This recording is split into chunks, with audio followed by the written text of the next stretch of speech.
Good evening, ladies and gentlemen. If you could, while you're here, give me a quick 5 by 5. Let me know how you're hearing me. Let me know how you're reading me, and let's get started. Um, so I'm doing something a little different tonight. I got the little one here, so I gotta at least be a little quiet, okay? But I try to turn the mic up just a little bit, so let me know if y'all hear me, okay? So let's go ahead and get started. So here's the crazy thing. So I apologize to keep y'all waiting this long. This is a half an hour past the time that I typically go live, but I had 9 by 9. Thanks, brother. Appreciate it. 5 by 5. 9 by 9. That's what's up. Whisper by 5. Y'all know. Y'all know. So I had something come up. What's up, brother? Um, I had something come up, and I had to handle something before I went live, and it took an additional half an hour. But part of that is the fact that the new DLD jigs for the PF45 are back in stock. So I had to get all this taken care of. Look at that thing, man. Look at the jig with the drill guides together. Like, this thing is gorgeous.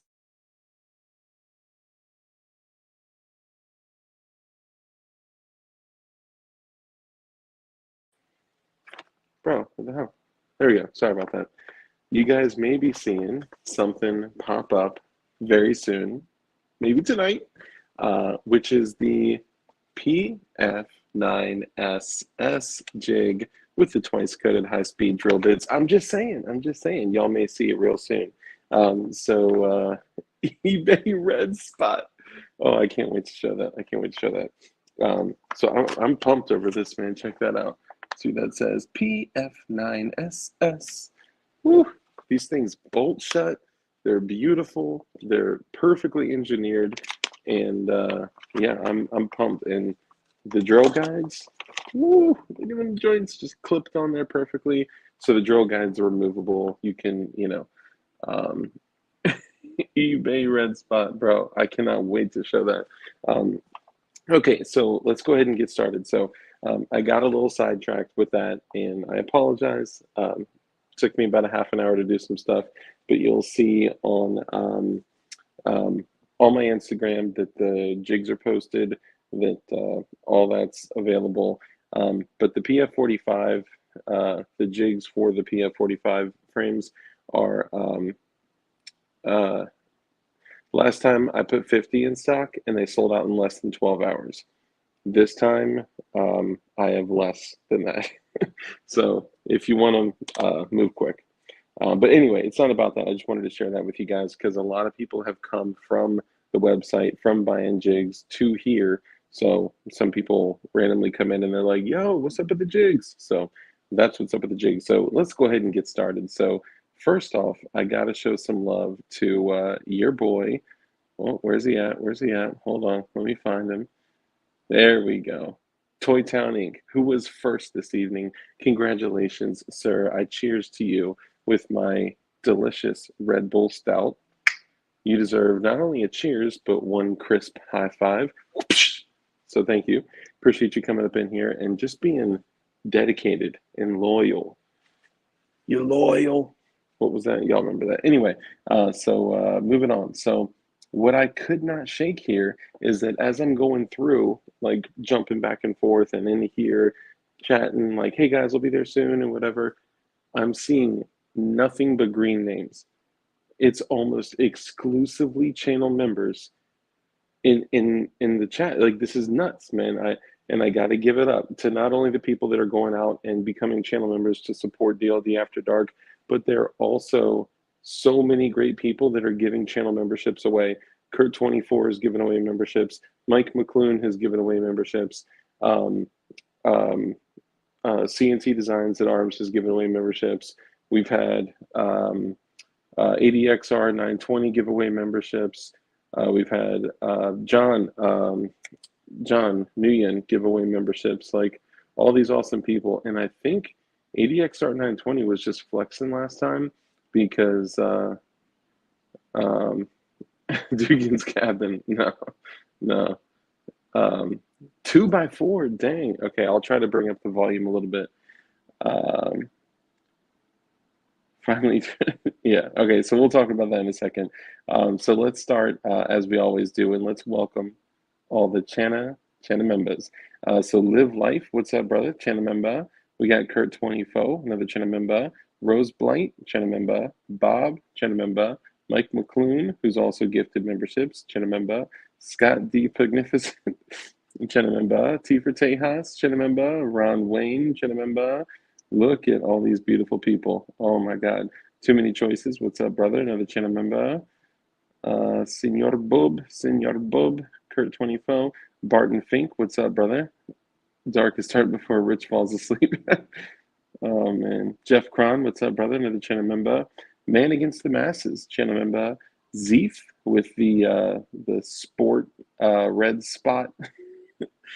He sent me a picture of a build and it had an RMR on it, and it said pistol red spot.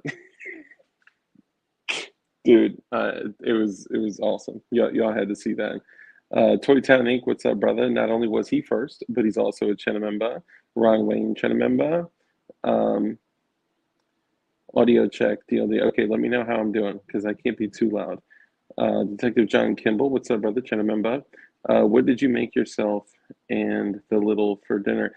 So we actually had an exciting night.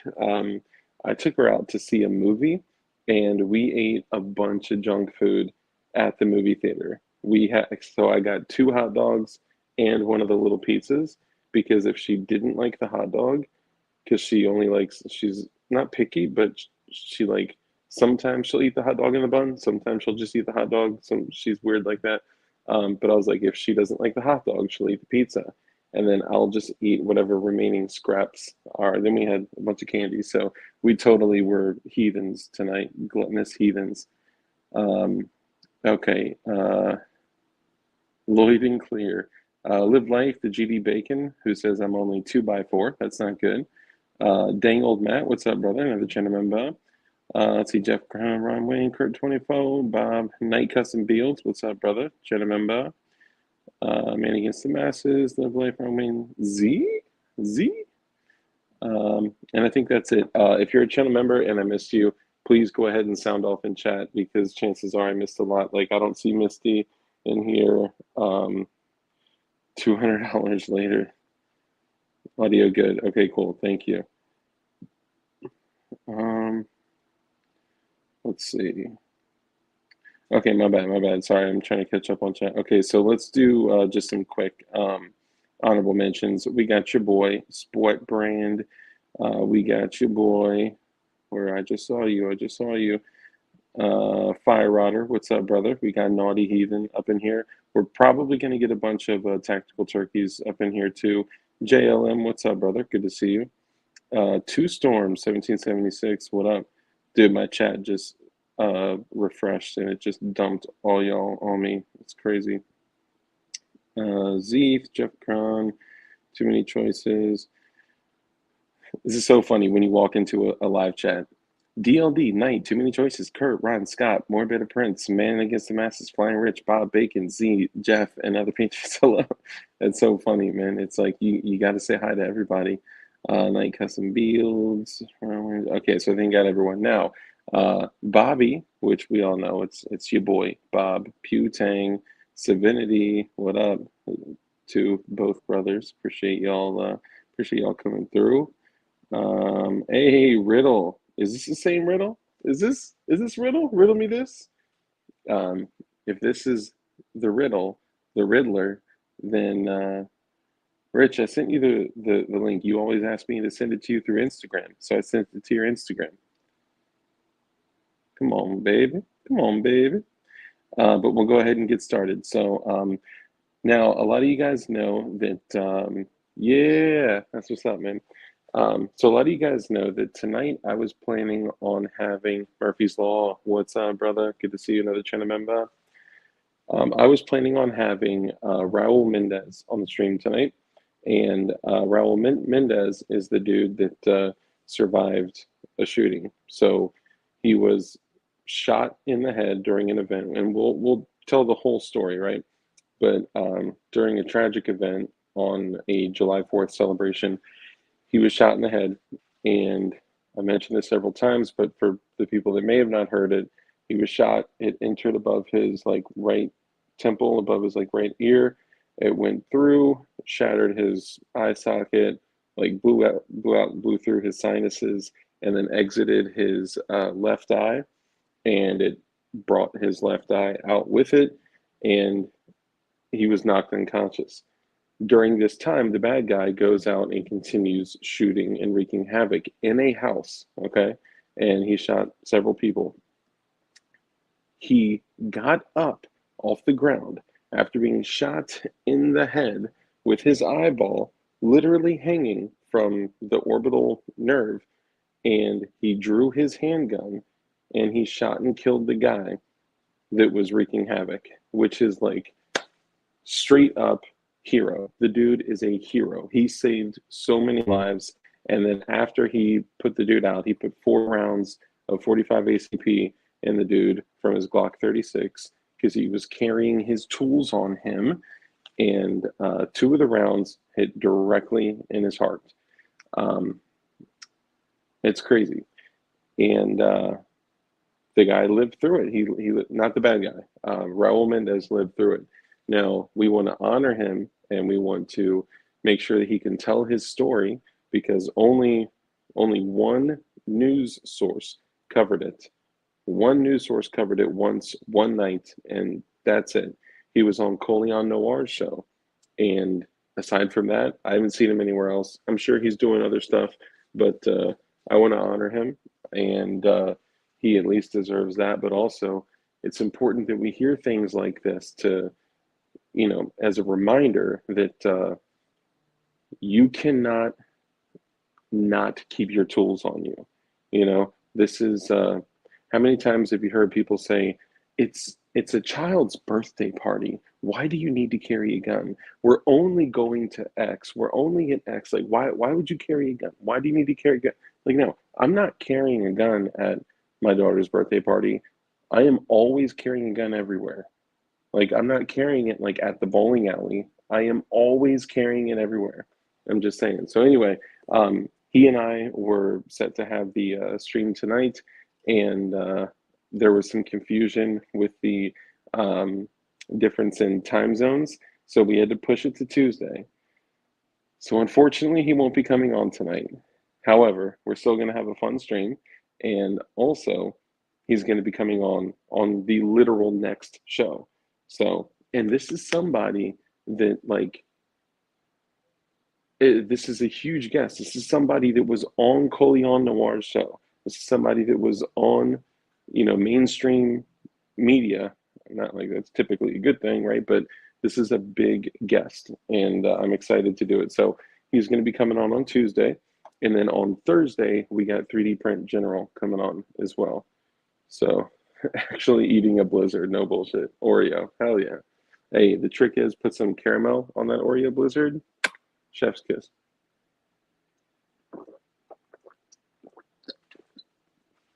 Okay, so let me catch this up. A true hero gets no coverage, but the ones doing bad get glorified. 100%, Senor Bub. I agree. It's crazy. Let's see. Stay in the fight also is the moral of the story. Absolutely. That's a huge part of the story, which I didn't touch on. I mean, this guy is like, he is the epitome of, like, you're not done fighting until you have no more breath in your body, until your organs shut down, and like until everything, so you're done. You're not done fighting, right? Let's see, who else? Murphy's Law, what up? Bad guy has to be using FMJ. Crazy story. So I think, so I don't want to take too much of the story, but basically here's what happened. Hold on.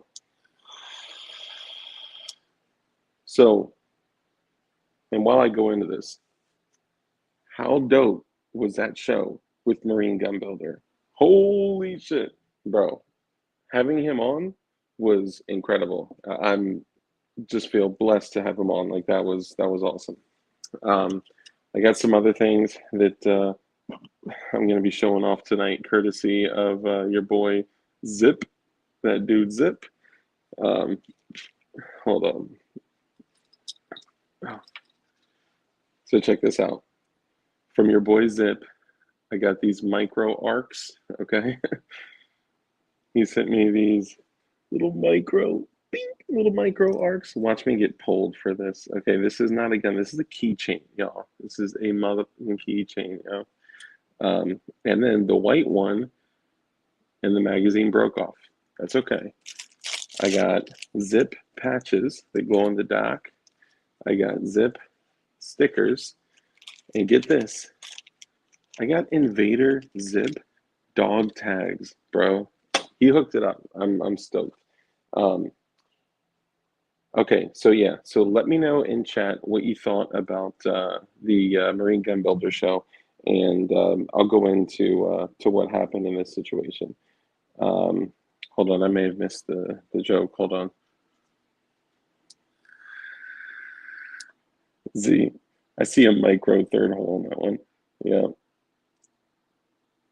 Hey, shit is dark building a Gundam, building a Gundies. Bending ballistics. What's up, brother? I may have missed the joke. MGB's base is hell, yup. Make sure you take your time doing a good hernia check. Okay, so carry a firearm, doctor's order, excellent. Yeah, I mean, even just from the health aspect, like, why would you not ever carry? I'm carrying a gun right now, and I am in the middle of my home, the safest possible place I could ever be, and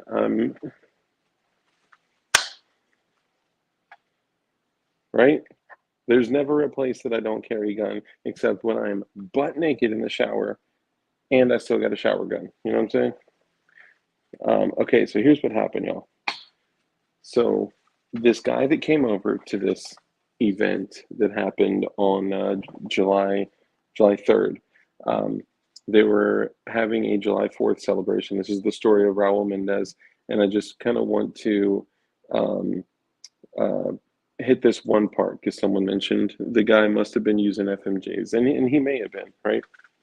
But basically, um, the guy kind of snuck his way in there a little bit and was sitting directly across from someone when they all went inside to eat. He was given a plate of food. Like somebody invited you in their home, and somebody made you food, and someone gave you food, and in return you shoot them. You maniacal piece of fucking shit. Sorry. So somebody made this sack of human shit food, and they didn't know, right? You know what they were doing? They were being kind, and they were living a life of care, compassion, and contribution. I'm just saying.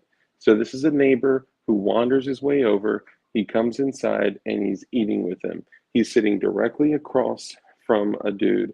He just randomly pulls out a handgun, boom, shoots him directly in the neck, and there was just no chance, right? There was another person to the left of, to his left, to that guy's right. There was another person over there. He immediately bolted. So he kind of, from what I understand, he kind of started to track him and then turned around this way, and the shot had just gone off. I mean, you're talking like 1 second, and he turns to the next closest target, which is a guy in a black shirt right over here to the shooter's right. And that was Raul Mendez. Right after the shot cracked off, he was turning. Because he was turning, he was at an angle that basically the round went in and angled. And instead of going in and diving through, it went in and ricocheted and basically rode his skull all the way around. And there's really bizarre things that bullets do. Like ammunition does crazy shit. So like an example is there was a guy at one of my local shooting ranges where he had a negligent discharge and he shot himself. And when he did that, hopefully you're not in here, because he is local. But the guy was drawing from outside of the waistband from an OWB holster with a 1911, and the dude put a lot of money into a rig and was practicing. Okay, wasn't really like training; he was just practicing at the range. And the guy was reholstering his 1911 with a crazy ass trigger job on it, with the safety off and his finger in the trigger guard. So this dude holsters his 1911 with his finger in the trigger guard, and boom, goes off. 230 grain full metal jacket goes into his thigh. It kind of spirals like around his knee and goes down his leg, and it's literally just riding the bone, spiraling all the way down, and it exits, get this, it exits the sole of his foot. And you can, in the video, you can like see the energy when it hits the floor. It's just like, oh, my bad, I see you. And that's the type of weird shit that Full Metal Jackets do. I'm just saying. Ladies and gentlemen, the one, the only John Crump live.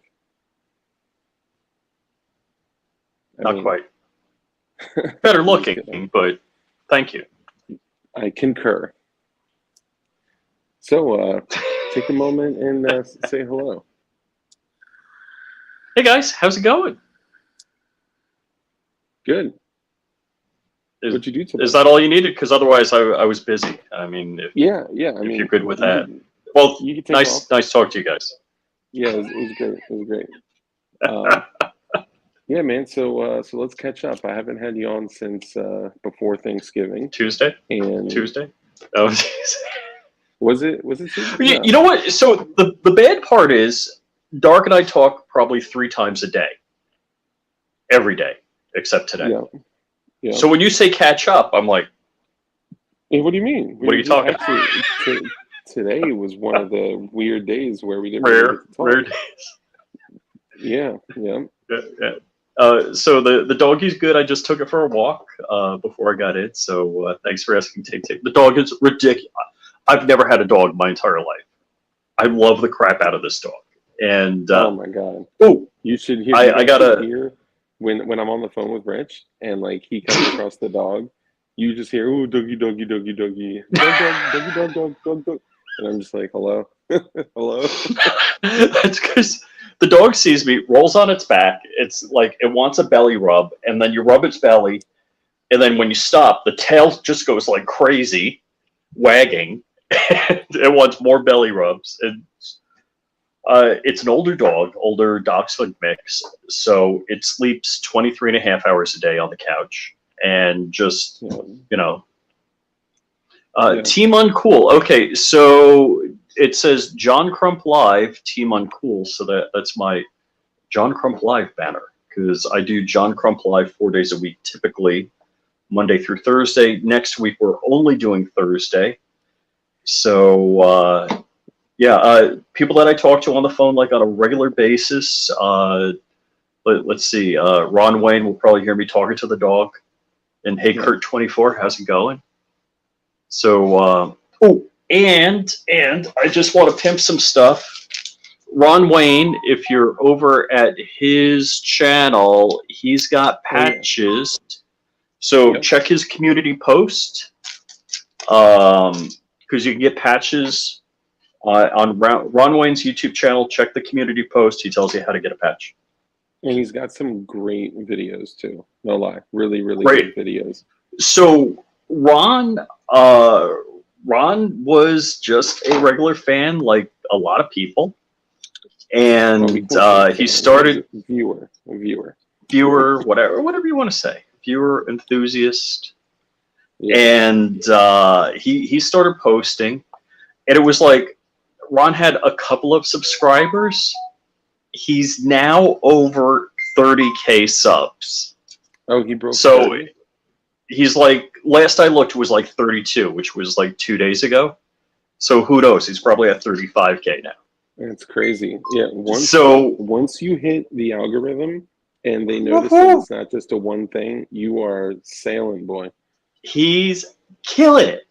Now, something interesting. So I live, for those of you that don't know, and most of you do, I live 20 minutes from Mar-a-Lago. And when Trump got raided, I'm like, hey, I grabbed my wife. No, I didn't. I said, hey, honey, why don't we go down? And she said, no. I said, come on, let's go down and let's live stream. And we did. And it was a great experience. Good energy. Everybody was like happy, pro-Trump.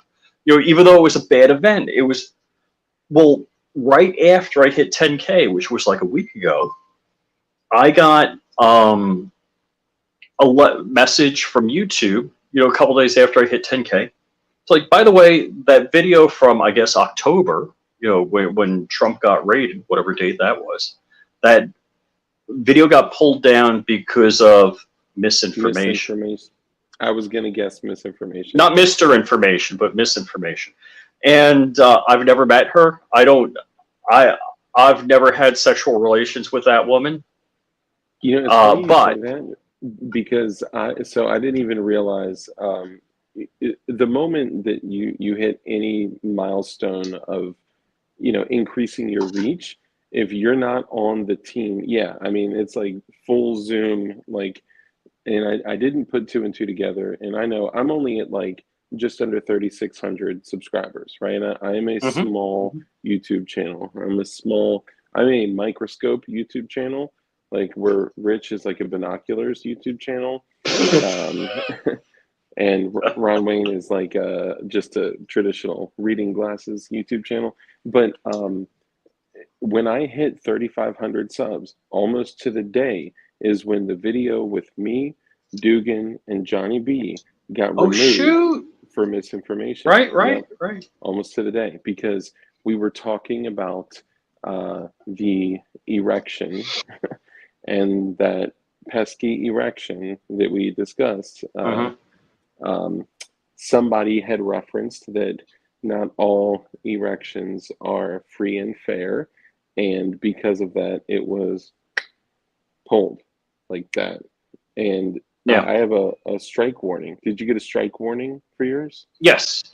Okay. Yeah. So, yeah, they know it. They slapped the pee-pee. They definitely slapped the pee-pee.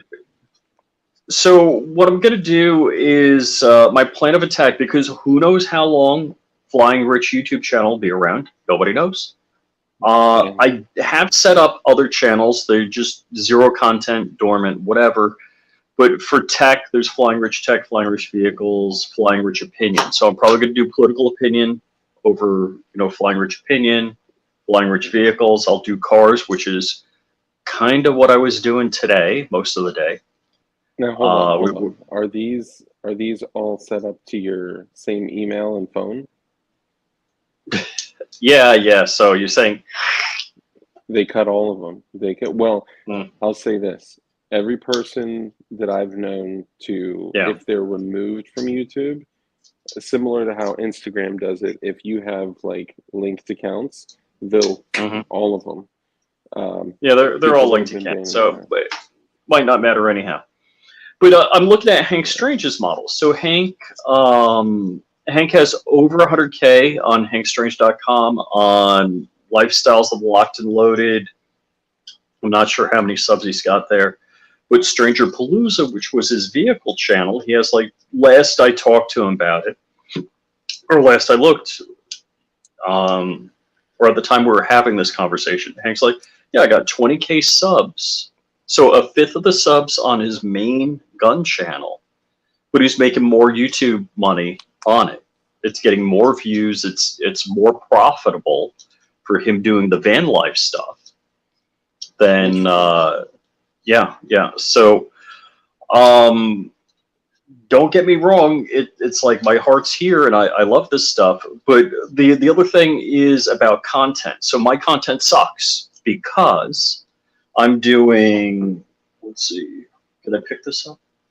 Why would you say content sucks? Well, my content sucks because I do gun stuff, single board computer stuff, vehicle stuff, gardening, whatever. I do a bunch of different content on one channel, which sucks for the algorithm. So let's take Ron Wayne, for example. Ron Wayne's killing it, and he's killing it. He's doing shorts, and he's killing it in shorts. What's more interesting is Ron doesn't talk in his videos, and 98% if I might have it slightly off, of his viewers are not U.S. residents, whereas like 99.8% of my viewers, and I'm sure Dark's viewers, are like U.S. and maybe 1% Canadian or something like that. Yeah. Is Basically. that typical spread? Yeah, but I do have, and I've run this on kind of different months, just looking at 30-day spreads, and I think there's there's like a 30 and maybe like a 45 or 60 day to when you run the analytics, and I saw a big boost when Canada banned handguns and like assault rifles and stuff. I was up to like 2 to 5% depending on the time frame you're looking at, which is kind of interesting. Cool. Yeah. That makes sense.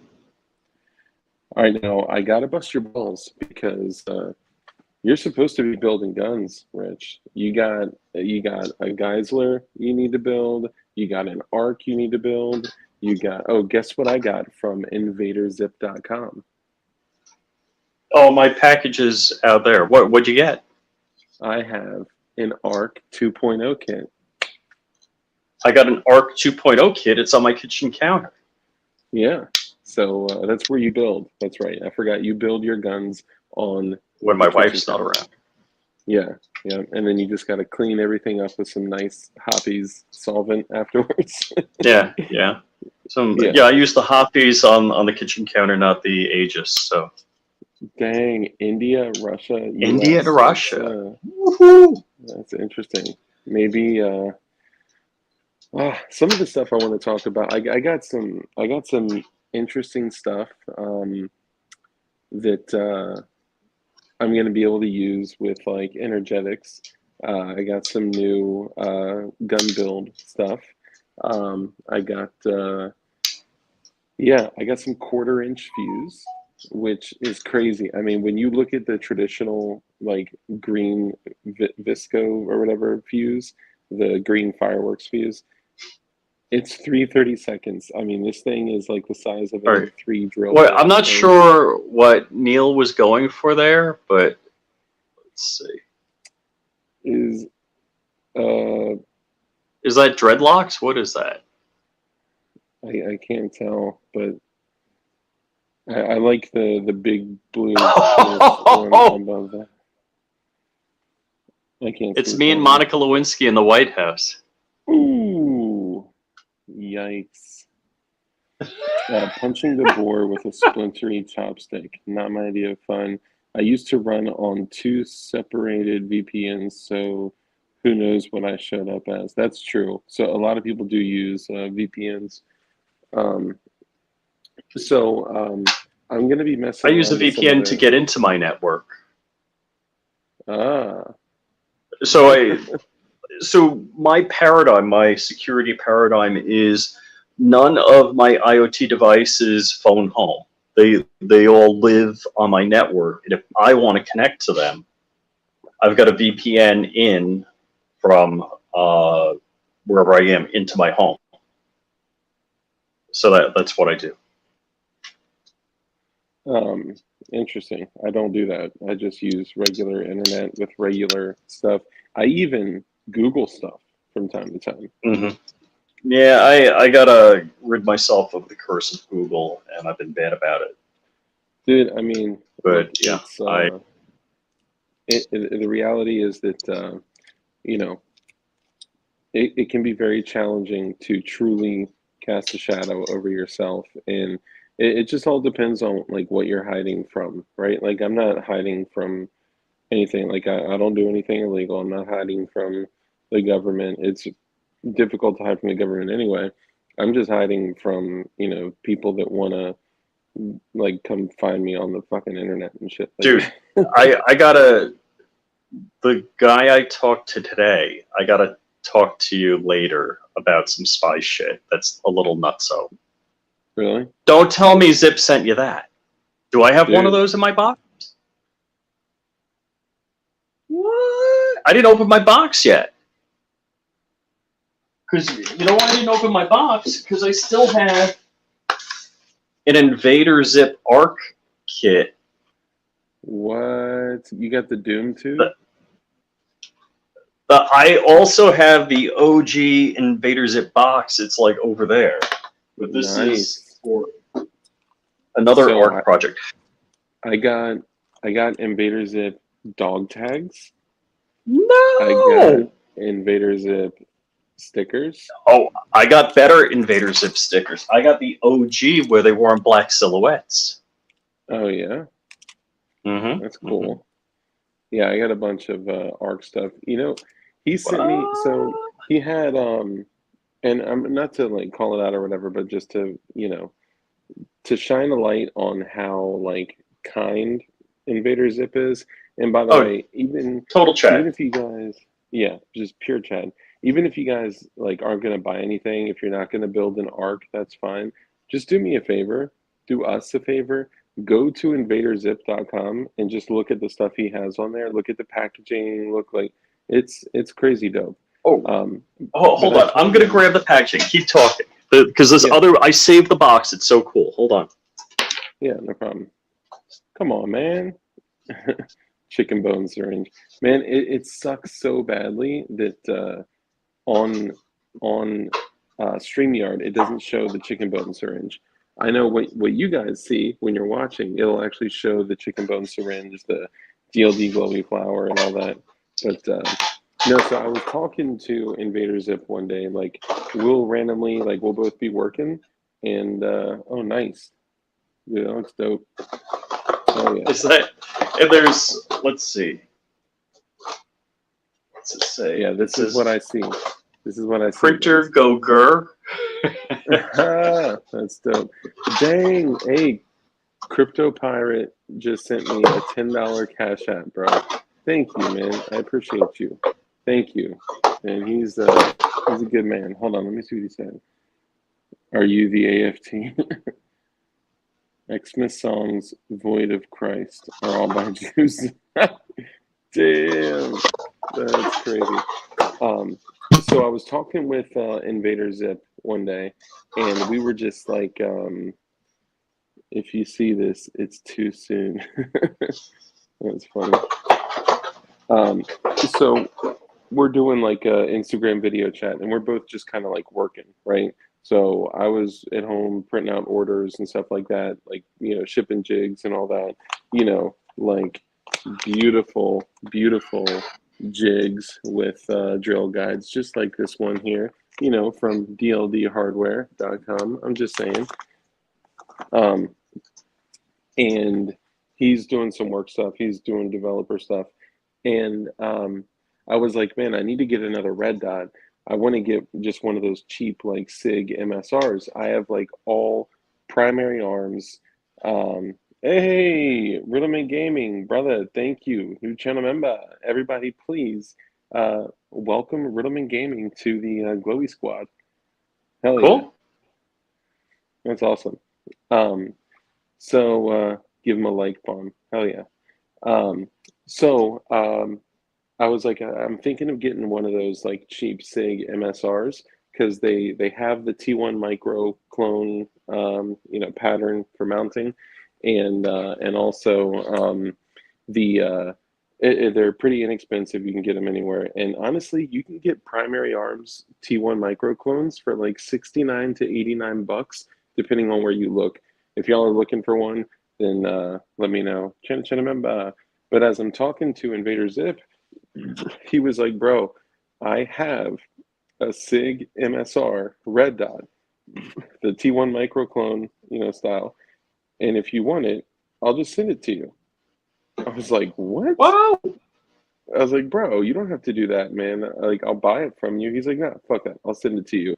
And he grabs a handful of the little baby arc charms. He's like, and I'll send you some of these. Oh, and I need to send you some of these. And I need to send you some of these. Oh, and you know what? Are you going to build an ARC 2.0? And I was like, yeah, I'll get to it. He was like, all right, I'm going to send you an ARC kit. I'm like, bro, oh my God. Oh my God. Send you, bro. I had to pay. I think if I just bought it, he would have accepted my money. But he was just like, yeah, I'll get. But I mean, him and I have exchanged. No, some things don't get me wrong. He's given me shit before. He's definitely like my first art kit. He's like, no worries, man, I got you. I'm like, dude, not cool. I'll pay.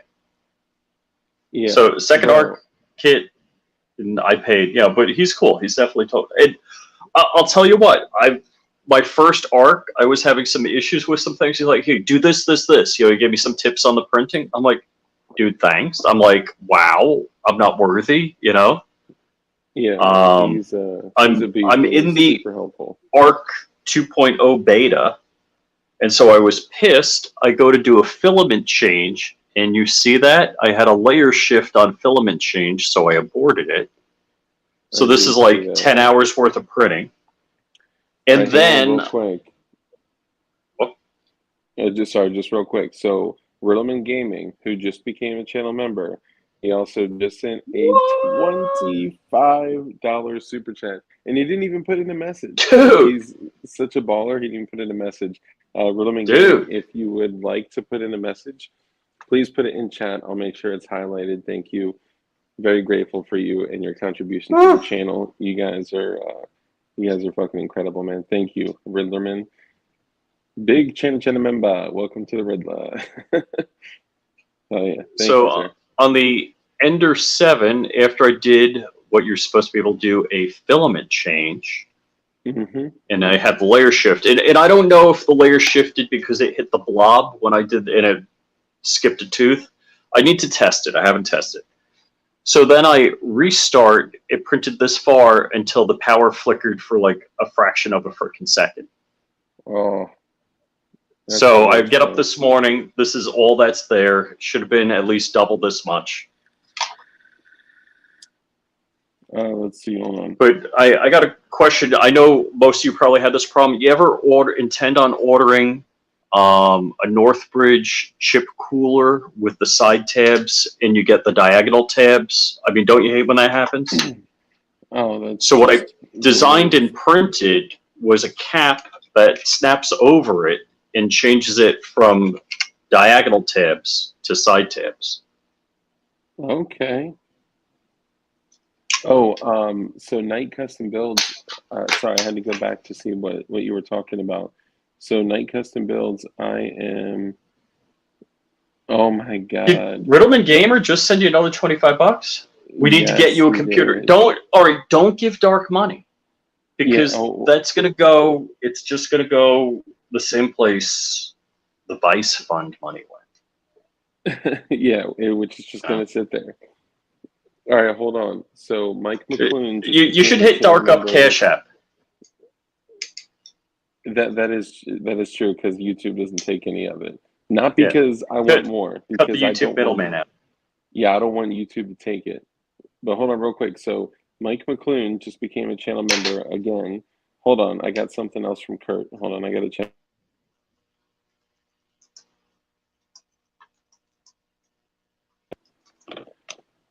Okay. He just upgraded his membership to Glowy. Mike McClune just upgraded his membership to Glowy. Yeah? Okay. Hell yeah, bro. That's awesome. And then what was he beforehand? I think he was I think it's Dilder. No, it's like Fed, Glowy, and then CIATFBI or something like that. No, I must be the lowest man on the totem pole then. I think I would expect everybody to be. And then Riddler Gaming sent another $25 super chat and said, we need to get you a computer. So funny thing, I actually had, and I don't want to call it out unless they want to, but I had somebody that just like would not take no for an answer. I tried to say no like 3 to 5 times, and they were like, bro, I have this computer. I had a Bitcoin operation, a mining operation, and I had like 10 of them. I got one left. And like, please, like, take it. It's yours. And I've been trying to set it up, and like something's wrong with it. So, viewer, if you're out there, I need your help. Did you ask your daughter to help you? Because maybe your daughter could help. Yeah, that's true. My 6-year-old could probably help. Bro, are you kidding me? She would be going to the monitor like like trying to like Right, right. you know like it's a touchscreen. Riddlerman Gaming, brother, thank you. You're killing it. Riddlerman Gaming is actually somebody that I may know in real life. Just saying. Really? Just saying. Really? Yeah. I appreciate That's you, man. crazy. You're get a UPS uninterrupted Oh, hey, power something supply. original. How's it going, man? Thing. But I do have, so I have a computer from them. Then to make things even more interesting, I have a computer. Like when you guys see me do my stream and I got like all the sound equipment and the microphones and all that stuff, that's when I'm using my computer. But the interesting thing about going through a separation with your wife means that the computer is mine today, then it's hers tomorrow, then it's mine next weekend, then it's hers the next weekend. It's just crazy. But and look, like please don't take that as like I need money to get it because I don't need money. I need no money. So please don't give money. Frag Out literally sent a $500 super chat for me to get a computer. Like, please God, do not contribute anything. Um, and I'm grateful for all y'all. I really am. But I'm just gonna have to, find a way to get it taken care of. I tell Dark what to do. Yeah. I mean, he tries. Doesn't mean I do it, but he tells me. It's kind Doesn't of mean he like listens. my wife, right? Yeah. Dude, But yeah, please don't go there. I'm like, I think hold on, hand you know what? sanitizer, I'm ready. No, don't jerk off with hand sanitizer. It hurts. I wouldn't know. Just kidding. Yeah, no, I mean, I got, Is it 50 cal Friday? Did I miss 50 cal Friday? yes, you always miss 50 cal Friday. Dude, okay, you need to tell them what you've been doing with my voice. Me? You've been taking my voice and you've been making Oh, content with oh, my you had voice me for like worried there. a I'm like, fucking month. okay, all right. So, Hold on, first ask if they remember that short that I did. all right. So Dark did a short.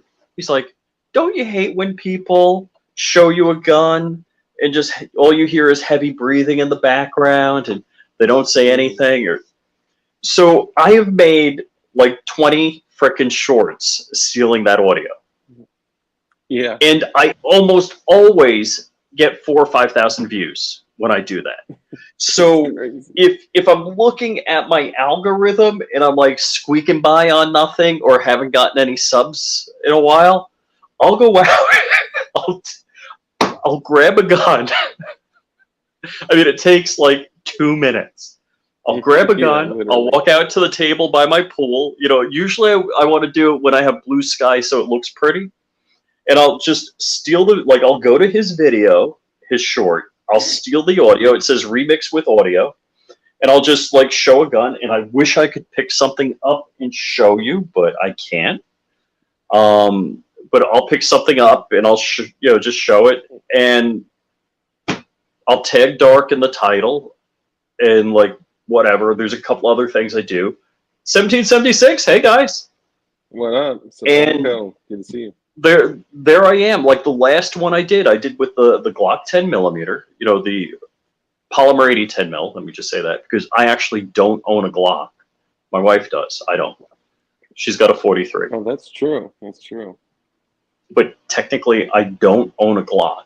And so I have my Polymer 80 10mm, and I just, it says remix with audio, remix with Dark's audio. I got 4,500 views and 12 subs off that. I was like, it's funny because it's not you. It's not. They're like, man, I should subscribe to this guy. What a fire, right? And then it's just you silently filming a random gun. Yeah. It's just like, oh. So I'm at Hank Strange's place last Saturday. I was doing the same thing. It's like, isn't that Dark talking? I'm like, yeah. Dude, okay, here's the funny thing. So sometimes when I go look at someone's short and I'm like, oh, that's funny or that's cool or whatever, I'll go click on their channel and then I'll start going through their shorts. So if anybody does that to you, it's going to be like, don't you hate when he, oh, that's weird. Don't you hate when, don't you hit, don't you hit, don't you hit? I'm like, oh my God, like this dude only does It's these like, shorts. is this guy broken? What's the matter with him? Yeah, So, right. all I right. thought he only recorded it once. But it does say that it's DLD After Dark's audio on it. But most people aren't going to know that. So Yeah. two things I've been doing. So the other thing after talking with Ron Wayne, and if you're wondering, yes, he does actually speak. Ron's viewership, because it's mostly offshore, Ron has suggested posting a video at 1 a.m.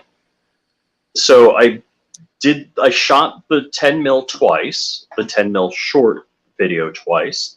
One stealing Dark's audio, one with no audio whatsoever, kind of doing the same thing, just showing it, profile, sighting, that kind of thing. None of that. No, none of that. Hey, Print Bunny. Print Bunny. We got Jason. Print Bunny. And hold on, real quick, I got to say, because this was funny. DLD After Dark, off topic, but sometimes when I'm sad, I run with scissors. I live on the edge, and it makes me feel better. Get it? On the edge. I have dad jokes for days. You're welcome. Great job. So I posted the 10 mil P80 video at 1 a.m. with no audio, and I'm guessing it did pretty good offshore. I got 2,000 views. So I was like, I want to be honest with you guys, and typically they say when somebody says that, that means they've always been dishonest. Right. Yeah, so who's met Print Bunny, and is she actually that cute in person? And am I bad for saying that? Yes. That's okay. Is Knuckles coming after me now? Is my phone gonna ring? Is it gonna be Knuckles saying, "Hey"? Well, I mean, they're both in here, so if you wanted it to be awkward, that's if I wanted to be awkward. Yeah, or like you say something like, "With all due respect," or "With all due respect," is that it? Or like, "Hey, Knuckles, I want you to know that you did a great job. Like you have a beautiful family, beautiful wife." I don't know. You find a different way to do it to where the husband doesn't only say this. I'm gonna kill him. Because that's what that means. LOL means I'm gonna murder you. I got your number. I got your number. Yeah. I got one of these for you. Rich? Awkward? No, never. Oh my God. I got a sixth sense for awkward, I gotta say that he said got over that. If I have a skill. Print Bunny is probably one of the nicest people that I've been able to work with. Like honestly, like all jokes aside, like her and Knuckles have just been awesome, man. They hey, Shana Chameleon. Sorry, that was stupid. I shouldn't have done that. Viewership declining as we speak. Knuckles will kick all of our asses by not shipping parts. Oh, that's great. Two Storms Agorizer, what up, brother? Good to see you. Night Custom Deals says, hey, what's up? Sorry, I'm trying to catch up. Sean, good to see you. So I'm guessing, yeah, what's up, Bacon? I didn't even say what's up. I'm guessing by this flood of turkeys that we're getting in here that the Tactical Turkey stream just ended. And bro, Fish, Dust, and all those guys, if you guys are in here, I want a TC9. I've sent you guys like 4 messages saying I want to buy a TC9. It's like a $1,000 plus Glock, and I'm just like, yeah, I want one. I want one. How do I get one? How much is one? Tell me how much. Like, I just want one. And then if they're like, well, let's okay. Well, this one's a little more okay. I can get you a deal on okay. I'll pay extra. Just I want to buy a TC9. Okay? I want to buy a Turkey Compact 9. That's all I want. So they do their own custom guns, and they have like all this like so. Okay, so Supply Co will do the same thing with through Freedom Co. They have an FFL, and they'll take like these crazy ass, Glocks and these crazy ass 1911s, and they'll make these guns to put them in their like FFL gun shop, and it'll look like it's like a factory gun, but it's like this crazy ass custom gun with these dope ass parts with like they got one that we were talking about. It's like a battle worn kind of shipwreck like stainless, not stainless, like a gray slide with like a rusty barrel and a black like kind of like battle worn black frame. Dude, it's so fire. But yeah, like I love guns like that. And I love guns that are like just sitting in a gun shop looking like they're just like production guns, but they're just custom shit, you know? Bow. Look at these bad boys. Yeah, I'm not sure if Kyle Rittenhouse just sent me a message. Well, he might. No, no, it wasn't just to me. I mean, it was to me, but not just to me. Okay, I see. 10 points for whoever guesses what brand of complete lower I ordered for my first, yes, my first AR. What? Poverty Pony. We said that at the same exact time. Poverty Pony all day.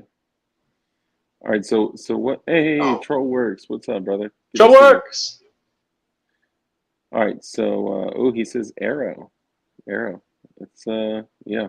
I gotta give Trollworks my phone number because he sometimes hits us up for something, and then like I'll just days later like, oh crap, oh it's too late. Yeah, I know. Because if I get a text that like sticks with me. Bro, I am literally the same way. I literally have like hate DMs. Hey, Tech Money, what's up, brother? Good to see you. Salute. I gotta say,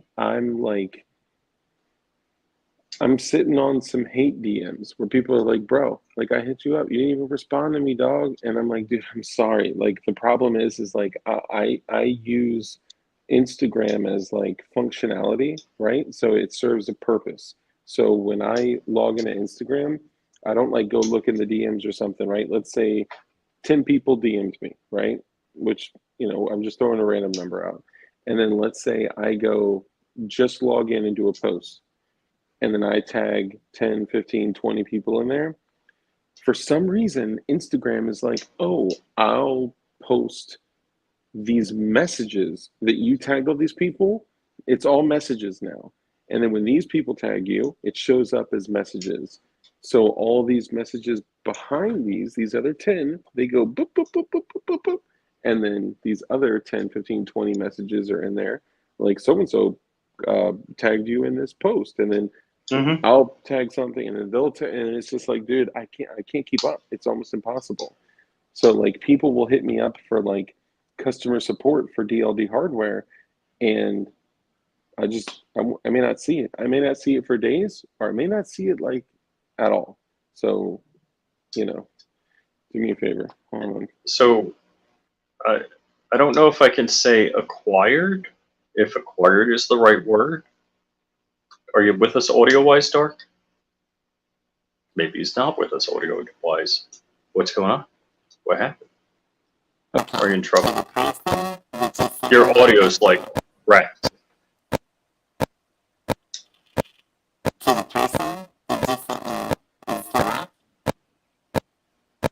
Yeah, worst audio I've ever heard on a YouTube podcast.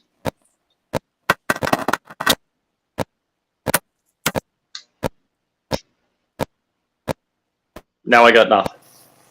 Nothing.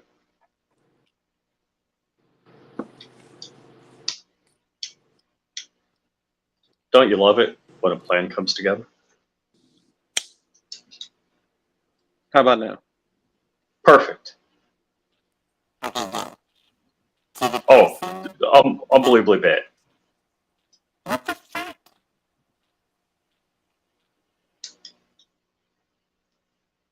And hello, and welcome to DLD After Dark. That's right, I'm not Dark, and I'm not your host. I'm just the stand-in for the brief few minutes it takes Dark to fix his audio.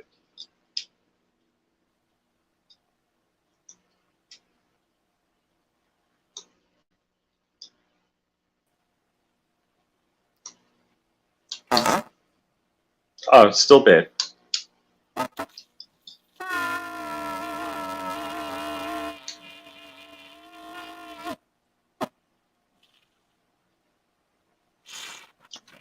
Unbelievably bad. Ooh, who's that cute girl? Oh, that's Print Bunny.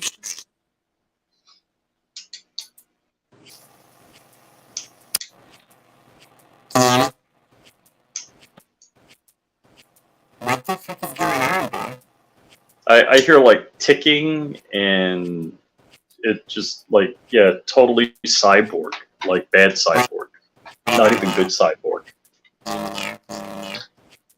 No, unbelievably bad.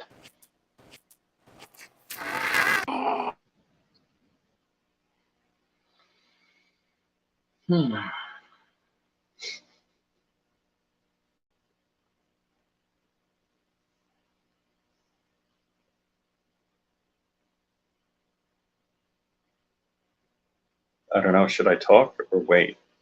So I have a beautiful print, which is about a third of the size of what it should be. This is the ARC 2.0. It's going to be 5.56 caliber, unlike the ARC 1.0, which was pistol caliber. So it's going to be 5.56 with a gas system. Pretty crazy effing cool.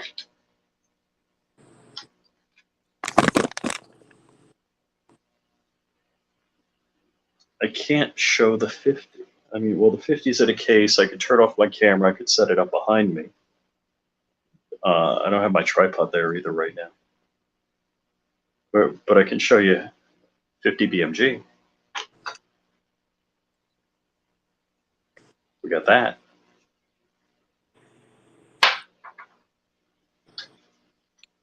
Okay, how about now? It's good.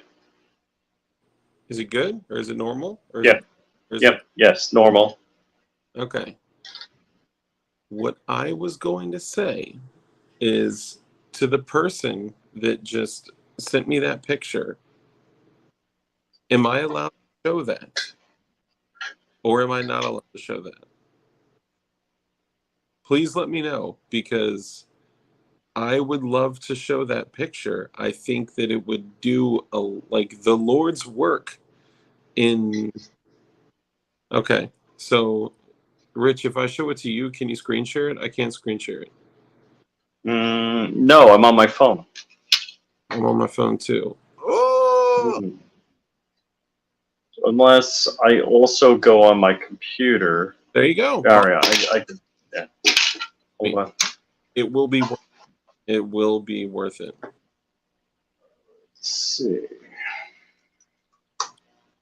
How are you sending it to me? I'm sending it right now. Hang on.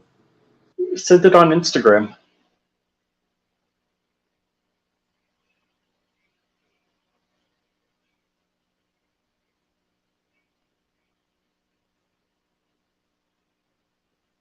Oh, fine, Rich. Oh, shoot. Yeah, I'll do a Revenant. Dude, I still have. I should take a week off, which I can't afford, but I should take a week off and just build guns because I've got a stupid amount of stuff. So my Obsidian is all done printing for weeks since October. Holy crap! It's the parts for the Obsidian are right here. Like they're 6 feet away from me, waiting to be built. Being that I'm only going to spend 3 hours in church tomorrow, and I don't know if I have to pressure wash and rent a carpet cleaner to get through my honeydew list, or just the honeydew list that'll let me breathe for another day. Being that I helped a buddy pick up his truck today, that only took 11 hours. Ooh, Dark sent me a message, and there were 2 messages. All right, Dark, I got to figure out how I can do this. So the thing you want to do is screen share it. Screen share. Ooh, 1776. Oh my God, that's so cool. All right, now hold on. You've seen the Revenant, right? That is the Revenant. Oh, it is the Revenant that you want me to screen share? All right, hold on. Let me see. Yeah. And not view source, not inspect. I need to click here, click copy, Dark send a dick click pic. pause on this, click If I paste on that. said, "Oh wow, that's cool," that would be a problem. That would mean that that's not the first dick pic of mine he's seen. Oh wow, Wait, you need a dick pic? interesting background. Does No, Richard Nixon count? somebody said Dark sent Rich a dick pic. I was like, dude, if I did, that was the worst response I could have gotten at all. Oh, cool. Oh, how cute! That little thing. Oh, it's so cute. It's like I love when things that are supposed to be big or little. You know, it's like Shrink it. doll. Were you in cold water? Yeah, it's like dollhouse furniture. It's like, oh, it's adorable. Right, right. And I'm sharing. Here, share the other one first that I sent you. Share the other one first. Yeah. This one. Okay. Are you guys ready to see the picture of the evening? Only Ooh. it has Glock chafing. All right, 1, 2, and 3. Boom. Dun, dun, dun. Look No. at that. Okay, so this is the Revenant. Can you zoom in on it at all? Is that better? Because I think that's about all I got. Let's see. All right, let me see if I can mess with layout. Let me see. Uh-oh. A little bit better. It's going the other way around. So this is the yeah. Once you get beyond a certain point, it starts going backwards. It's really weird. They see the people I've been messaging with. Oh yeah. So stop screen sharing for a second. Here. Studio. Stop screen sharing. So what you should do is download the picture, and then open up the picture, and then screen share just that tab. Yeah. Yeah. Yeah. Well, never mind. Let's see if I click like forward report. Seriously? Download. Where's the Does download the button? caliber? No. Save image as. Oh, okay. Hold on. So he sent no. Do we? Yes, that is 3D printed. That's the crazy thing here. Okay. So I may. Hey, Misty, good to see you. Okay, I got the video, bro. I got the video. You have the video? I don't have to play the video? You have the video? Oh no, I can't play it. I got to send it to you to play. Oh. All right. Hold on. What, guys? Could you send the video to Flying Rich? I got it. I'm Oh, you gonna got it? figure out how to save it. Yeah. Dang, they unsent it to me. It's that. This is like that high Top secret. ish right here. Like forward report.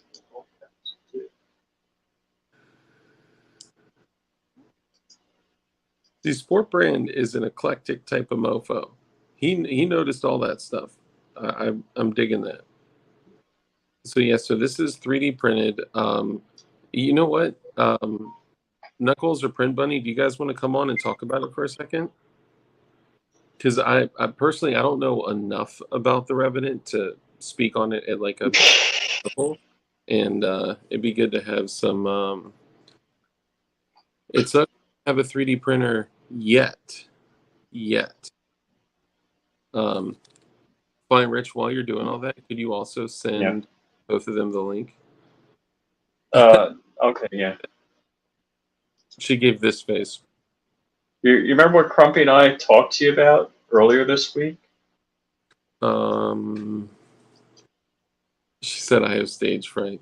No, don't worry about it. Either one of you guys, whatever you feel comfortable with. You don't have to. Too. I think it's important that the people like know enough about it, and I don't personally know enough about it yet. Breaking news: the AFT also ruled for the policy abiding for the policy. Abiding citizens take a selfie bending over, submitting their AR photo for the points system. Touching your knees, 2 points. Credit toes, 4 points. This is true. I can attest that it is true. Hey, Goonbeam, want to send me that 3D printer back? That's funny. Hell yeah. Love to hear more. Yeah, I want to be able to. I just want to make sure I'm giving good info here. And I believe I know a little bit about it, but this is basically like a baby UMP that takes Glock mags, and I believe. Oh, we love you too, man. And I hope your hand is healing from that 32 ACP round. That kind of, yeah. I mean, we've all known somebody that's shot themselves in the hand, right? Well, yeah, now I do. Yeah, we only know you. I'm just kidding. I did know a guy that put a 9mm BPL, no, an HST in his hand. And by in his hand, I mean completely through his hand. And it looked like he had a butthole, a starfish butthole. Have you ever seen what an HST does when it opens up? Oh, it's like a flower. Yeah, it's like a gorgeous lead and copper flower. So it basically, yeah, and guys, I'm giving them 0 time to like be prepared for this, like, so It's Saturday, right? It's Saturday. yeah, It's like 8:46 on the East Coast. They should be ready for this. yeah, right? You mean the West Coast? Yeah, It's that's what I meant to say. yeah. So And believe it or not, I'm a pilot. no, Dark, we don't. Okay, so this is what it looks like. So when you take a Hydroshock, an HST, or a lot of these rounds that are, when you look very closely at a hollow point, right? Let me see. I got some garbage in here now. But basically, what they do is they take a hollow point and they pre-segment them. Think of it like this. When you look at a pineapple grenade, those squares that have those recessions, that basically they're pre-cutting, they're making weak points. Those are different. Those Mine are are, only pointy. yeah. They basically pre-cut them where they want them to fragment, and they design bullets this way to like expand in a specific way when they hit a liquid medium like flesh or something softer, because they want it to stop inside the target to transfer as much energy as it can. If it hits something hard, it's just going to break open and spray pieces everywhere. So they, pre-cut these lines all around the bullet, right? And those lines are actually yes, sweetie. Give me 1 second. No, I was just going to take a latte break. How dare they leave me alone on a channel where I need to support? So I was just curious if I pulled that off, what it would look like.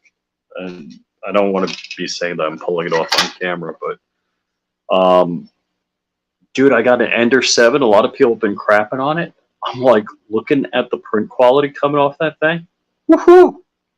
I'm pretty impressed. I am $300 Ender 7. I don't know if I got the only good one out there, but I'm like, this is junk. This is garbage, and I'm just gonna finger F it until I decide till it's garbage day and then throw it out, which is Sunday night. But in case you're wondering what else I've been doing, I designed and printed a box for a single board computer that I got like 10 of, that I'm using for a Docker Swarm cluster, which isn't gun stuff anyhow. But that's why I need 3 or 4 YouTube channels to talk about stuff I know and stuff people want to know that do gun stuff that don't care about other stuff. Right, so let's check. Can we see how many people dropped off now that Dark is in here? Let's see, that's my bank account. If I go to youtube.com, Or you could just yell it out in the chat. Well, I don't see the chat. That's what sucks about this. So when I do this with Crumpy, I have admin privileges on StreamYard, so I can see everything the StreamYard admin could see. And when I do this and not have admin privileges, I have no idea what's going on in chat or anything like that. So I'm just bringing up YouTube like you guys would do. Wait for it to load. And I'm getting a commercial, which I should have creator exemption from commercials is all I got to say. All right, so it looks like we lost 4 subs, viewers in the meantime. Hey, check BW's. Uh-oh. All right, so for you don't know, I haven't talked to BW Firearms, so Richard Hoffman, but Neil just say check BW's latest Instagram. And yeah, I think, oh, wait, there's some bit of text here. So Richard Hoffman, he's in a hospital bed. So it says, well, back in the hospital again, when I went on Wednesday to get my chemotherapy and my left shoulder and arm was killing me, my nurses were worried that I was having heart problems from the chemo. So they got my doctor and she agreed they had to drive me around the block to the ER to have my heart checked. My heart turned out okay, to be fine, but I have a broken vertebrae in my neck, which is pinching the nerve in my neck and possibly causing the pain in my shoulder. Wow! Unfortunately, the scans also showed up that my cancer may have spread to my neck and spine. Holy Christmas. So now I'm waiting for a bed to open at ORM. I'm not sure what ORM is. To have a consultation with a neurosurgeon, see if he wants to fix the vertebrae to relieve the pressure on the nerve. If he doesn't want to do anything, I'll be transferred to oncology, who's going to use radiation to relieve pressure on nerves. Holy crap. Whoa. Whoa. If you click on the comments button and hit live comments, you should see us. Yeah, but I don't, if I click chat, let's see, chat, comments, yeah, but it overlays on the screen so I can't see anything. So, Dark, I don't know if you missed that, what you heard. No, I didn't hear anything. I didn't have you in my ear and I had to run upstairs. Sure, sure. So the short of it is, Hoffman was in the hospital on Wednesday, and he's had pains in his arm and shoulder, and apparently he's got like a fractured vertebrae that's putting pressure on the nerve, but they think the cancer may have gone to the bone also. He did share that with me. We spoke yesterday. Yeah, I didn't get to talk to Richard since Wednesday, I guess. Oh no, the day before yesterday. Sorry. Yeah. Mm-hmm. So, are you saying he's back in the hospital? I'm not sure if he's still in the hospital, if he's back in the hospital. Supplyco says, give us 1 minute. You did send the link? Yeah, I sent the link. Okay, cool. I'm probably going to have to cut it after we highlight the Revenant, just because I had to move the little one. She's so cute. She's the coolest. Yeah, did you hear her say, "Daddy"? Yeah, she's like, "Daddy." I was like, "Why'd you wake up?" She's like, "It's cold in there." Sorry. Dark's house cold? Yeah, I know, right? Let me just tell you, I spent 2 nights at Dark's house. It's freaking bone-chilling cold. Well, so the funny thing is that you came at a time where, you know, when it's like warm, cool, warm, cool, Yep, warm, yeah. And then It was unusually warm, when I traveled through your neighborhood both ways. Yeah, it's hard to maintain a temperature, so yeah, it was just wonky.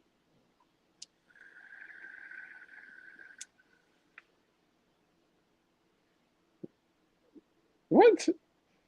Life's too short not to get into some fun poop. 'Tis confusion. Don't forget to like and subscribe. Thank you, Prem Bunny. Look at that. Fine, Rich, if you click on the comments button and hit live comments, you should be able to see us. Oh, wait. Yeah, but I'm looking at it on a phone right now, and it displays over the phone, which is just a frickin' mess. Is it horizontal? Yeah. Oh, it should be on the right side. No, it just overlays. Mind you, you have a superior device. You have an Apple phone. I have an Android phone, even though they're made at neighboring slave shops by slave labor. The slave labor on my phone is slightly inferior. You're right. When you're a guest, it shows it differently. Mm-hmm. It's yeah, that's right. Take care of your baby. Oh, DLD Night left everybody. us. Night left us. I will. Yeah, it's I guess people just can't hold their hold their horses till Tuesday. And while you guys are waiting, just a brief moment for supply code to come on. Look at this thing. What is that, Dark? What is that? So this is the PF45 jig. PF45. What would I do with a PF45 jig?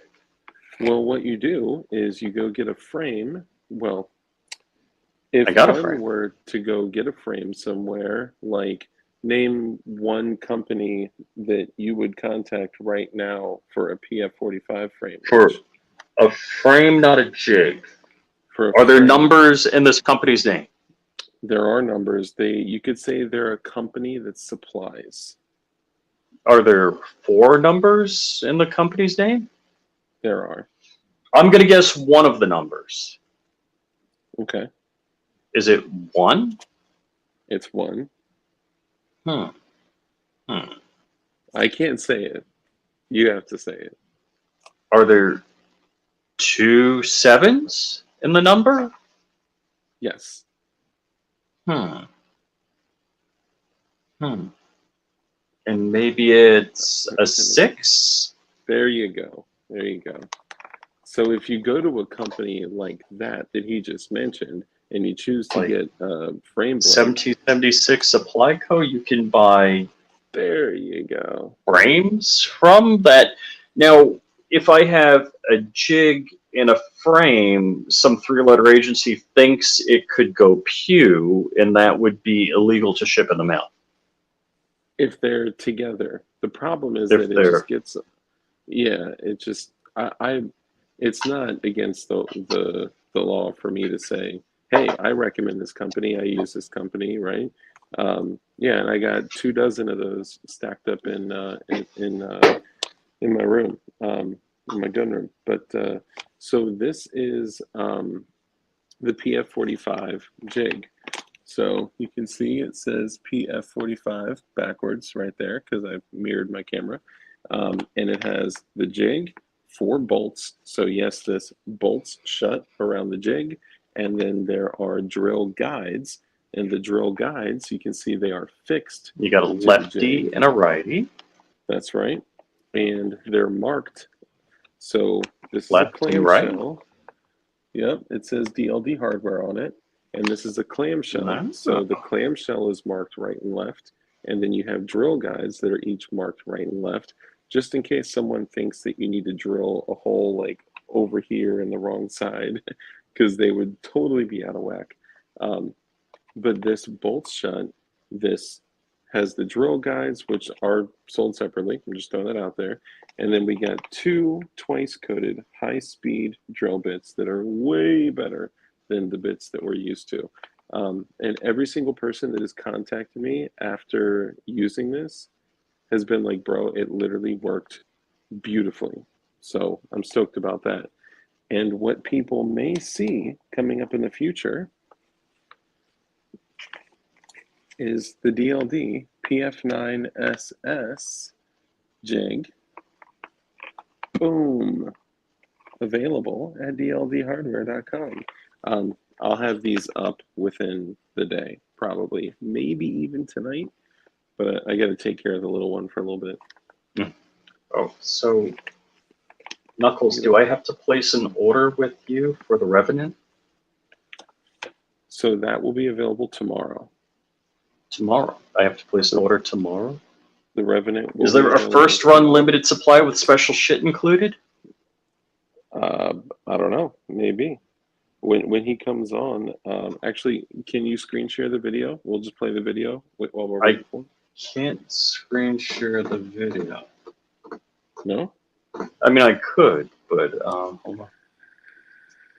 Let's see. I still have that picture up. What about this picture? Can we show this picture for a moment? Sure. Booyah. Look at that. Oh, hold on. Okay, that did nothing. There we go. So this is the Revenant. Hold on. So I think that's a Mac upper with a Glock magazine, but I don't want to say it unless I'm sure. I can't say that out loud. Yeah, I'm pretty sure that's a side charger Mac upper. You can see it's got the Roto Dio Peter sights, the Roto Diopter sights. You know, a lot of people have been telling me to get the 460 Roland. Rowland. Beep. I know you guys are missing my detectors. There's no detectors beeping. I know. It's weird. It's weird. Helps when you put the batteries in the correct way, but yes, you know, we won't talk about that. Needs a 40 cal version. Yeah. Dude, you know who bought like an ass load of 40 caliber machine guns? The IRS. 40 cal? 40 cal submachine guns. So super G for sick. Texas tomorrow. Yep, this will be available tomorrow. Yeah, dude, this is fire, man. I mean, I love the way that braces. It looks like a brace that they developed specifically for this. It looks like M-lock on the handguard, and I can't zoom in to see, but I think that may be a 1/2x28 threaded barrel. Oh yeah, look at that! Look at that! God, I want so badly to.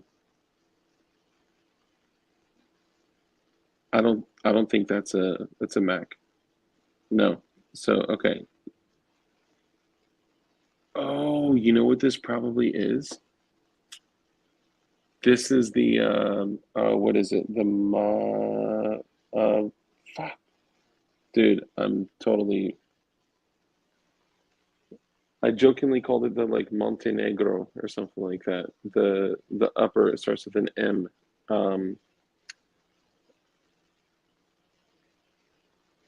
Montego, thank you. The Montego upper, I believe.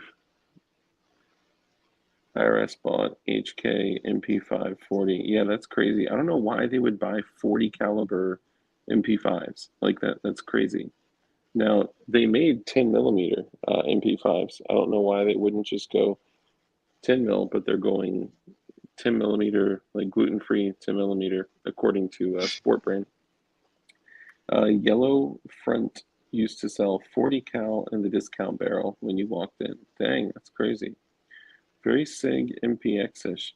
Yeah, I gotta say, this is gorgeous, man. And this will be available tomorrow. So you don't have to run around and like get all these. So this is the Revenant, but I believe it's using a Montego upper. I think they just developed the rest of this, but I want them to be able to talk about it.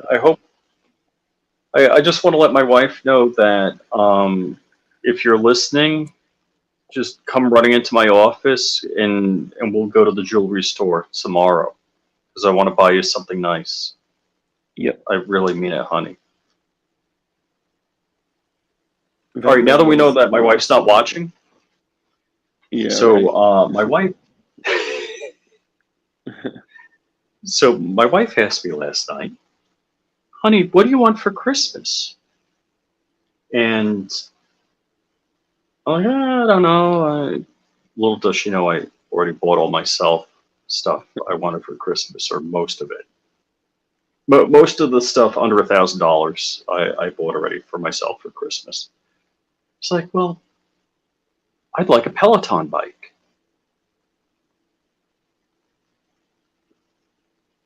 And what did you say? Oh, Well, now that I'm looking at, we got him. We got him. We got him. we got. Now that I'm looking at this, I think I know what I want. Knuckles, what's up, brother? What's going on, man? How you doing? Good, good. Thank you for joining us. Hey, I apologize. I don't know enough about the Revenant to speak on an educated level.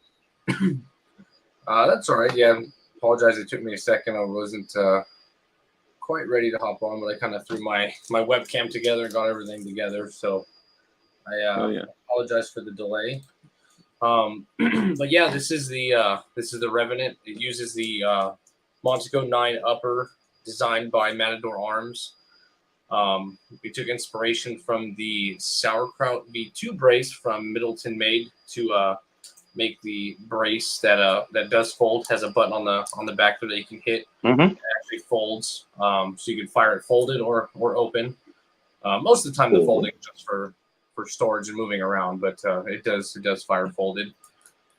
Utilizes a grip that we designed and a lower that's basically designed and built for the Revenant. So takes Glock magazines, has an AFG. Our overall goal was to try to make something that shot and felt like a UMP 45 for obviously way less money. If anyone's ever looked into getting one, it's a ridiculously large amount of money to get something close to a UMP 45. So when my friends at Matador Arms reached out to us months ago and were like, hey, we have this upper, we're doing this design, what can you guys do with it? They talked to us here at Freedom Code Dev Team. They came to us pretty early on.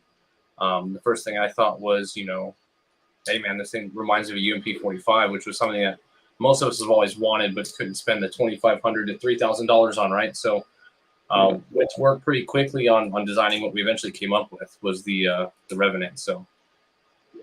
Oh, yeah. Dude, it's gorgeous. It definitely has that MP5 UMP vibe with the rotary diopter sights. I love the hand stop on it. It's like perfectly flush. Is that a pick rail under there? Yes, yeah. From the factory, the Montego 9 comes with a Picatinny rail. We designed a printable hand stop to go underneath there to give that forward tension. A lot of people, it's more common now, but when I first started doing AR pistols, man, this was 8 or so years ago. One of the things we started realizing is at that time, and still in limited amounts nowadays, people who aren't used to firing, whether it be SMGs or SBRs or things like that, they're so used to firing 6-inch weapons, they don't quite anticipate how easily their hand can go in front of it. So it's always a good idea. Yeah, exactly. It's always a good idea to have something when it's this short, have an option where they can, that pressure goes forward, whether it's they're putting forward pressure and firing the weapon, where they trip and have to take a step. It's always good to have something that can catch that hand as it slides forward. Yeah, it's a good call. That's because I don't like the I don't find it comfortable to do the old Magwell grip, right? So I gotta reach out to the hand guard. So that's a good move, and it's nice and flush.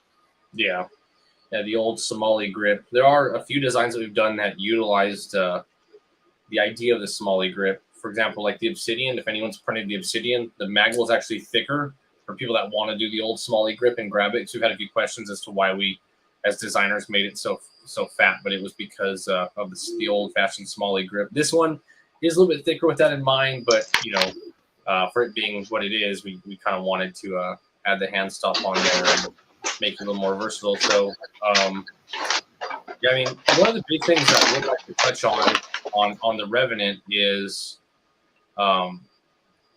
we had in mind early on, we had the project was something that we were supposed to do. Yeah, there we go. There's a thing. There's a thing there. Is that the? I can't really see what. Obsidian. It's Obsidian. Nice. So I haven't freed it yet from its bonds. From its bond. Yeah, I was gonna say, so got the supports all over that thing. Yeah, I think it looks cool. You know. Yeah, no, I love organic support. We got Ooh, look at that, a new printed upper. That looks clean. Ooh, yeah, that came Obsidian. out. Dude, the fact it's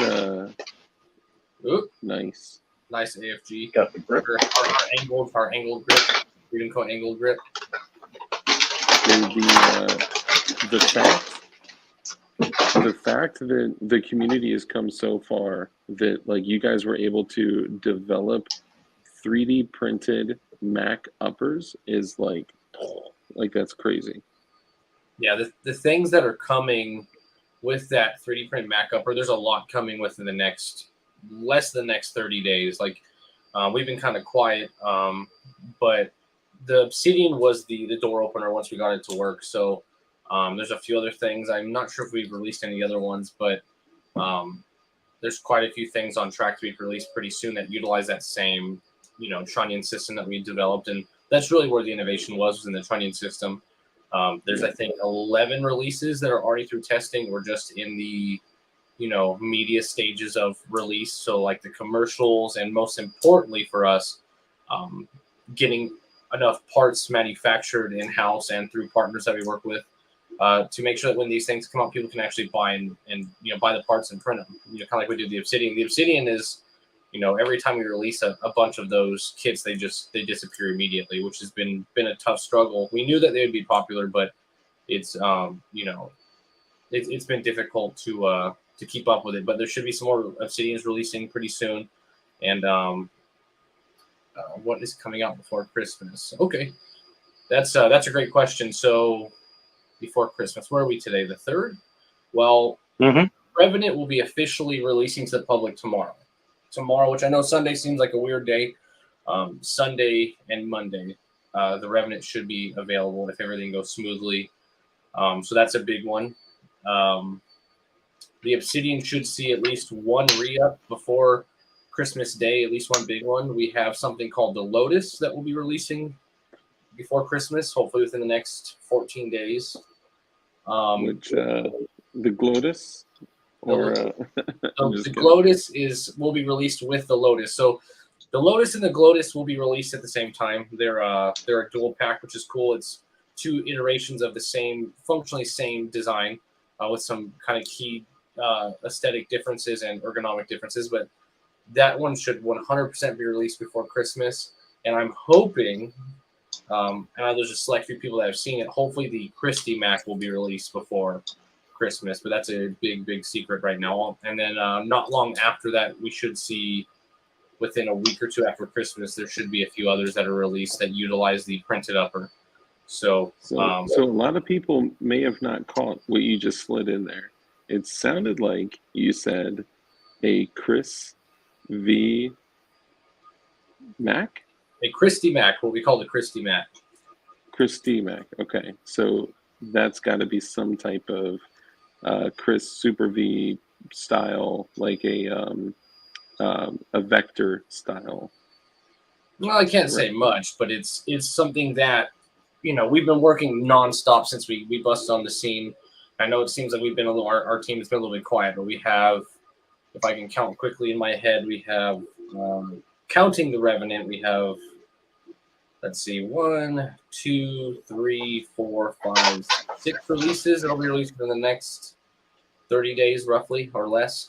All, obviously built, tested, functioned, and hopefully parts will be ready for that as well. And in our Nice. normal fashion, we'll let everybody know when they're being released. This is the first time we're actually officially talking about the release date of the Revenant being tomorrow. We did tease the commercial on Serialist a month or so ago. But Mm-hmm. as far as them being available, there should be a limited amount available tomorrow. Uh-oh. Did you know 1776 is in a contest? What? I'm not sure what. You let the secrets out? What? But yeah, the Revenant will be released tomorrow. Looks like it's too many choices to ask the question. There is actually a 80% version of this that will be released at the same time as far as the 3D printed as well. So not only will this be available in a 3D printed configuration, there's also an 80% version. Now, the 80% version won't look exactly like this, obviously, because it's going to utilize a regular AR-15 lower, but it does have a few key features that we did keep important. So it will be 80%, but it will still have a folding brace that you can fire when folded, and it will have the obvious Glock mag conversion.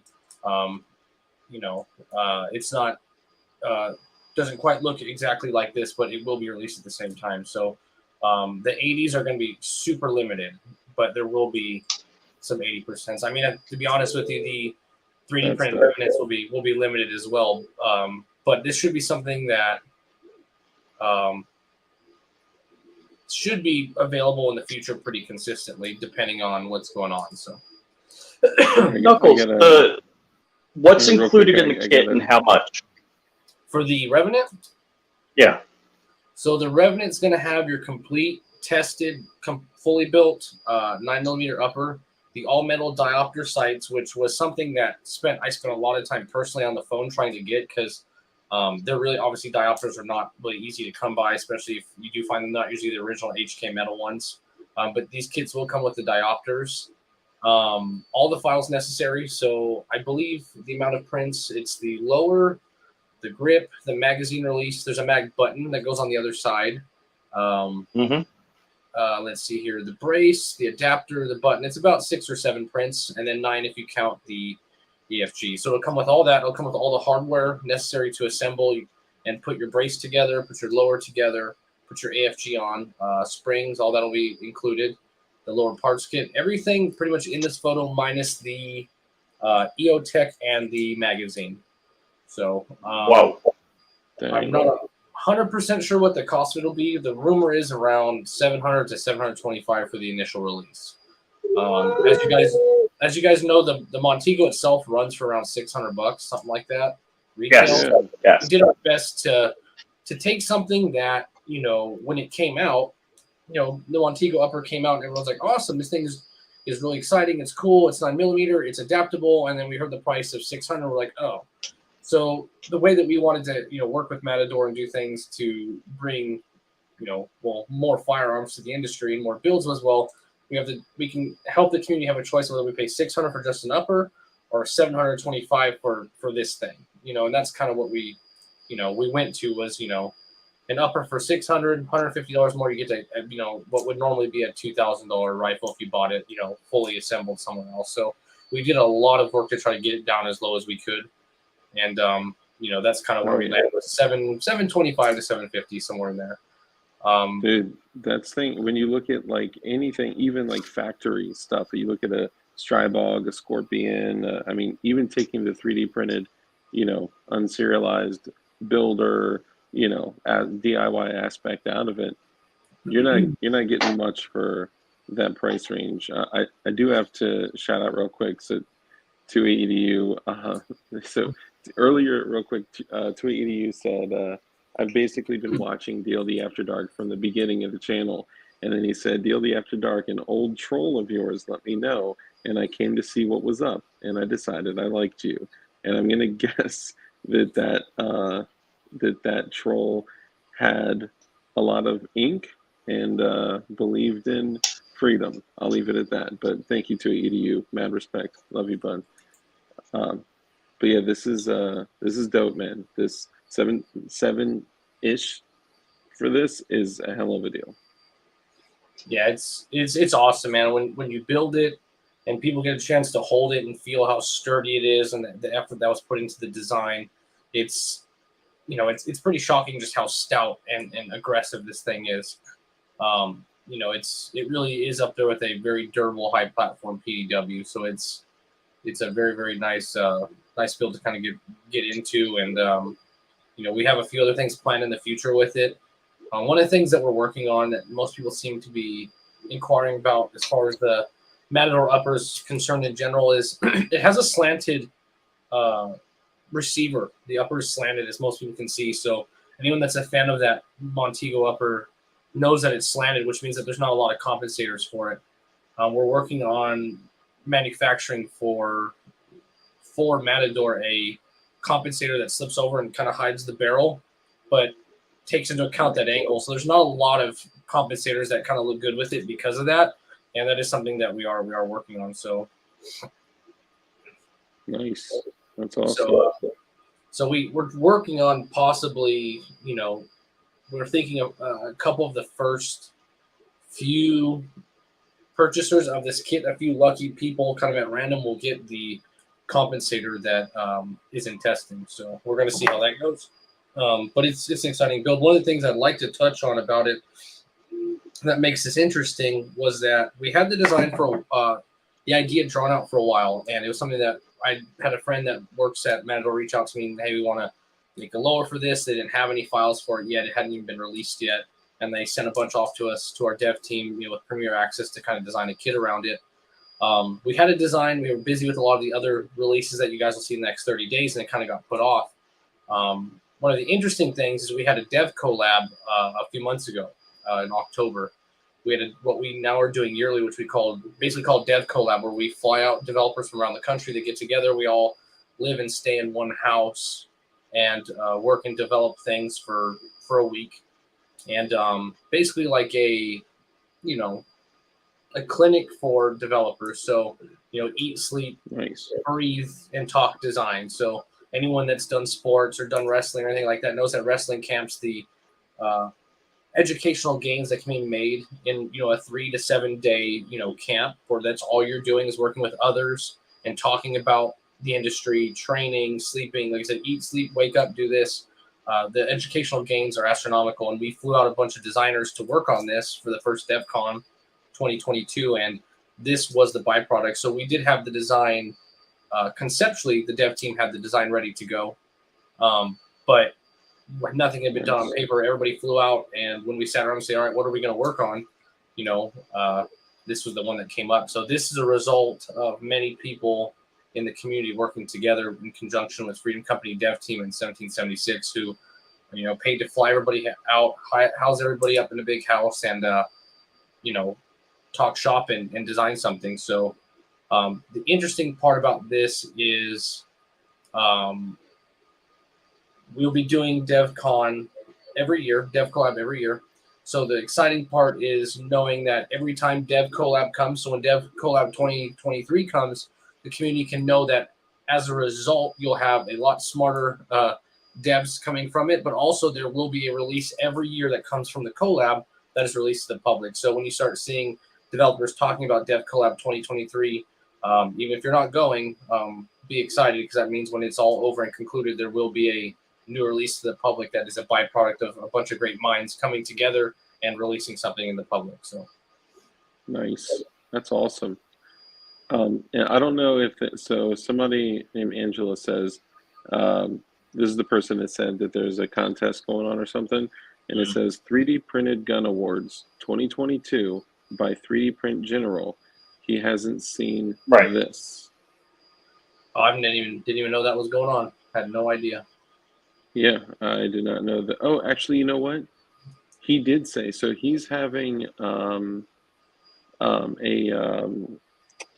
100,000 subscriber celebration stream this coming up week. Is it Tuesday the 6th, right?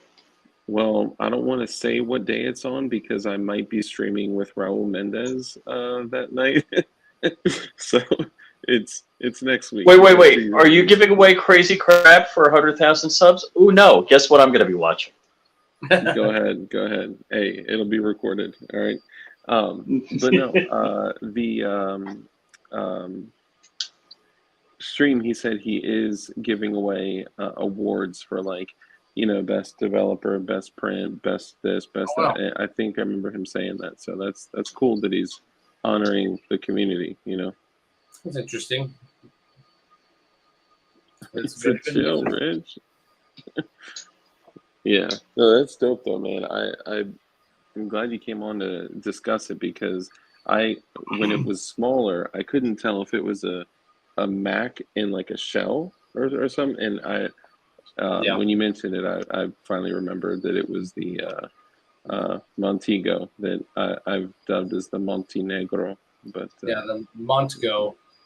It's which I've been corrected by Matador a couple times. It's Montego 9. I guess oh, there's so it's not the there's no- Montego.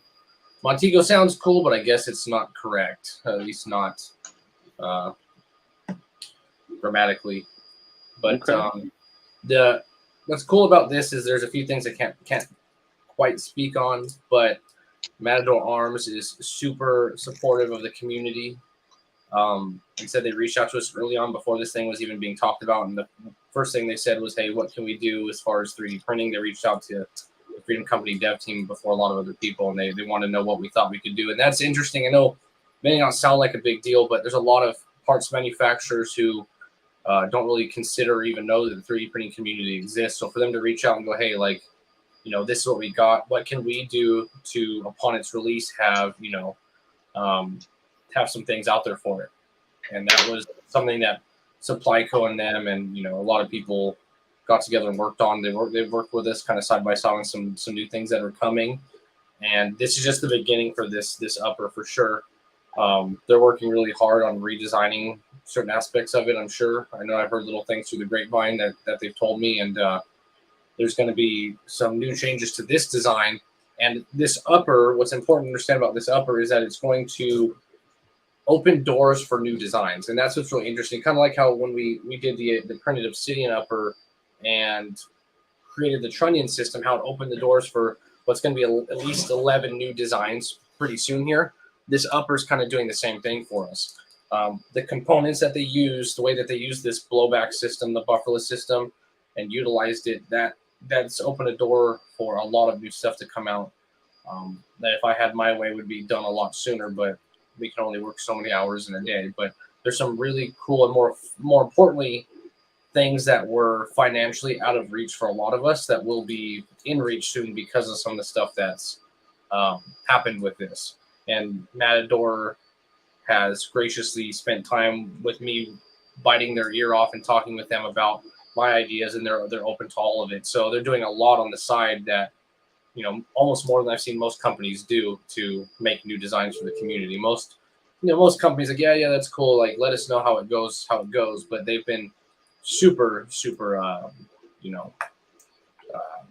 don't know what the word would be, but they've been super, they've worked with us a lot in getting it to come to market and do new things. So, and they're not afraid to sit down with other engineers and see what their ideas are and see how things can change. So, That's awesome, and that's dope that they're willing to like sit down and contribute and kind of mastermind together, and that's cool that you guys are setting up the DevCon, kind of like that opportunity to sit down, mastermind, come up with ideas together, and have a release as a result of it. That's dope. And also, real quick, you guys like this is how I know stuff is coming together and being taken to the next level.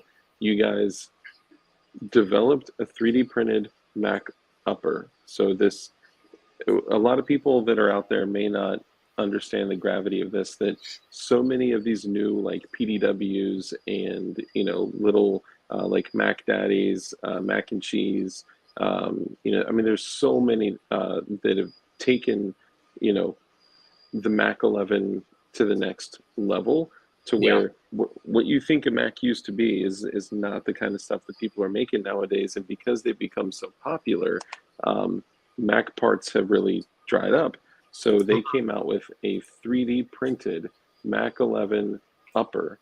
And then instead of just taking that upper and releasing it, they took the that same concept and spanned it across, like he said, 11 other designs. So if there's, the like you mentioned, the Lotus, all these other guns that you would originally be having to wait on purchasing a Mac upper, you Yeah. can just 3D print, an Obsidian upper for it. Yeah, and I know that a lot of the rolling effects from what we've done have not shown themselves. So actually, have not shown themselves yet. They will be showing themselves in the next 2 weeks. So there's certain parts that will be more available as well. So we understood that with the printed upper, we made a few small proprietary pieces to make it possible, but those will be available pretty much nonstop from now on. We've been manufacturing them every day for the last few months to make sure they were available. They just aren't in stock yet to the public, but they will be. And more importantly, the barrels are still Mac 11 barrels, and they're still Mac 11 bolts, which weren't so easy to get a hold of anyways, right? So that's really what the delay has been. For the most part, is we're also manufacturing Mac bolts and barrels in-house to make sure that these new designs can keep coming and keep producing. So along with the reinvention of the printed upper, we also wanted to make sure there were certain parts that were available that weren't available before. So you'll also see Mac bolts and barrels for other projects you guys may have hopefully available pretty soon. I think a lot of it will be eaten up with these kids, but hopefully pretty soon they'll be available. You guys are machining your own Mac bolts and Mac barrels? Yes, we're having them manufactured for all the new designs. It was a necessity. So when we came up with the printed upper system months ago, we still utilized the printed the factory Mac bolts and barrels. And seeing as, the Obsidian and the 9 other designs utilize those, actually it's 11 designs technically utilize those, some that don't have the same printed upper. Obviously, it wouldn't have mattered if we made it printed if we did manufacture the necessary bolts and barrels for it. So we've been hard at work manufacturing those as well for all 11 designs. That way we can keep those designs pumped out. Dang, that's next level shit right there. One of the other important things is really what this does to kind of keep builds in play. There's a lot of other builds that people may recognize that there's a certain remixes that will be coming out that maybe you guys have wanted to print or wanted to do before, but like you said, they couldn't quite get the parts for. Hopefully pretty soon they'll be available. I'm actually looking through to see if maybe, let me see, I'll do this. I'm going to send this over to Rich. I will send. Sport Brand says, this is like farm to table, but for guns. That is a really nice way to put it. Yeah, he's witty. He also called 40 caliber gluten-free 10 millimeter. Gluten-free 10 millimeter. Yeah. So as far as this thing being in 10 millimeter, the Montego, the Revenant, we're not manufacturing the uppers. There's only so much I can do as far as the caliber. However, what I can say is that the other builds, as far as the Obsidian, can't quite say all their names, but the Obsidian, the Lotus, and a few others that will be releasing shortly that utilize our printed upper system, those will be available in a couple different calibers pretty soon after their release. I know 5.7 is going to be having pretty quickly after that. 10 millimeter, I'm not sure, but I know there is quite a few. Having like the ability to take a 5.7 Mac upper and throw it on a PDW, like that totally changes the game. Like that, I know that's Rich's game. 2EDU says, I've fired many. There you go. 5.7. I have fired many full auto submachine guns, but I think the MP40 is the smoothest and, quite frankly, a work of art and a marvel. World War II 9mm perfection. It is super slow firing, heavy and smooth. That thing is easy to control. Yeah. Yeah. For sure. Yeah, it's a good description. It just chugs along. Chug, chug, chug, chug, chug, chug, chug, chug. Yeah. Well, they also didn't overheat like their cousin, the Thompson. So. Yeah. Yeah, That's true. Yeah. more muscle, more oxygen. So Yeah. yeah, the Revenant should be available tomorrow. We're going to announce it on the Instagram. They're going to sell out pretty quick. We're going to do a post kind of showing a little bit about the DevCon. I think the Dev Collab. I think we're going to post a post kind of showing everyone that was involved, and I think everyone involved is going to repost it and give their own personal views on the collaboration. So rather than us just doing one video, we all talked about maybe doing one video that kind of talked about what the collab was. We're going to release a post, and anyone that was involved in the collab will also release the same photo, but they're going to go down into the description of the Instagram post, and they're going to give their thoughts and opinions on their experience at the collab, what they thought of it, and what they see in the foreseeable future it doing to help the community, or what kind of new designs, things like that. There also may be a bit of a reality show coming out of that. Not so much Dev Collab, but there is talk very soon of a developer and possibly even builder competition coming pretty soon from the corporate entity that is 1776. But that's Oh yeah. that'll be something for the future. But that'll be something that we can get some devs together to compete, kind of like the JFC competition, in a little bit different manner. But more importantly, we're talking about a secondary aspect of it that might involve regular viewers that aren't necessarily devs but builders. So we do have two things in the works for that. So some lucky people in these comment sections might end up being called upon to see if they're interested. So Nice. That's awesome, dude. That's next level shit right there. Rich, you shared the Obsidian? yeah, is that Or no? That's No, a this is that's a mac and something- cheese. this is brand new. This has never been seen before. So I don't know if I'm gonna get in trouble for showing this, but this is brand new. This is That's the Mac Daddy, right? this is our dev team's iteration of the Mac Daddy. Okay, talk to me about it.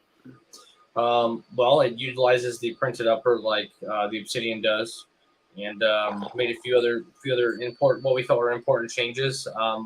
What started as one of the more, to me, one of the more ugly builds. I had really no interest in it, didn't like it. We made it, adapted to take the printed upper so that, much like the Obsidian, we can make it, more available to the builder. And at the last minute, I kind of was like, I'm going to go in and I'm going to make a few changes and just see if I can make this thing likable. And we made a few changes for sure. Printed shroud, changed the shape of the back a little bit, different grips, hand stop, made a new brace for it. And this is what the new Mac Daddy that will be released will look like. So this has never been shown to anyone. So Dang, that's Yeah. great. It took me a second. Sorry, I couldn't see it too well. Oh, and we got somebody else. Oh, okay. John Crump is now joining us. We got a full house now.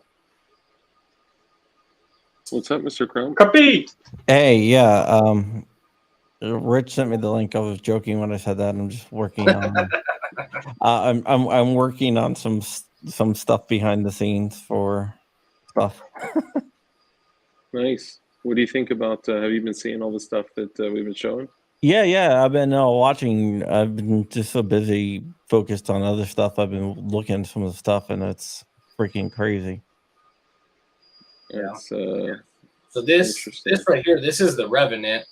The reason I sent this is this shows the compensator that I was referencing earlier that we're working on, that matches that angled handguard to kind of hide that little bit of barrel. Because a lot of the concerns we had heard when the Montego 9 upper came out, a lot of people didn't like the amount of barrel sticking out. So we're working on this compensator / shroud that goes over and kind of hides the barrel and gives it a cool little look, which was something that was hard to do with the slanted handguard, but we're making a compensator specifically for the for this upper that hopefully you'll see on Matador's website pretty soon.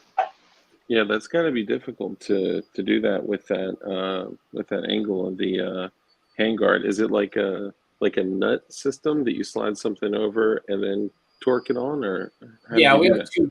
We have two designs. They're not both we haven't quite decided which way we're going to go. We have two different designs. One's a one-piece and one's a two-piece that kind of bolts together. So you can kind of see the two shades on that one. That's kind of why I chose this photo.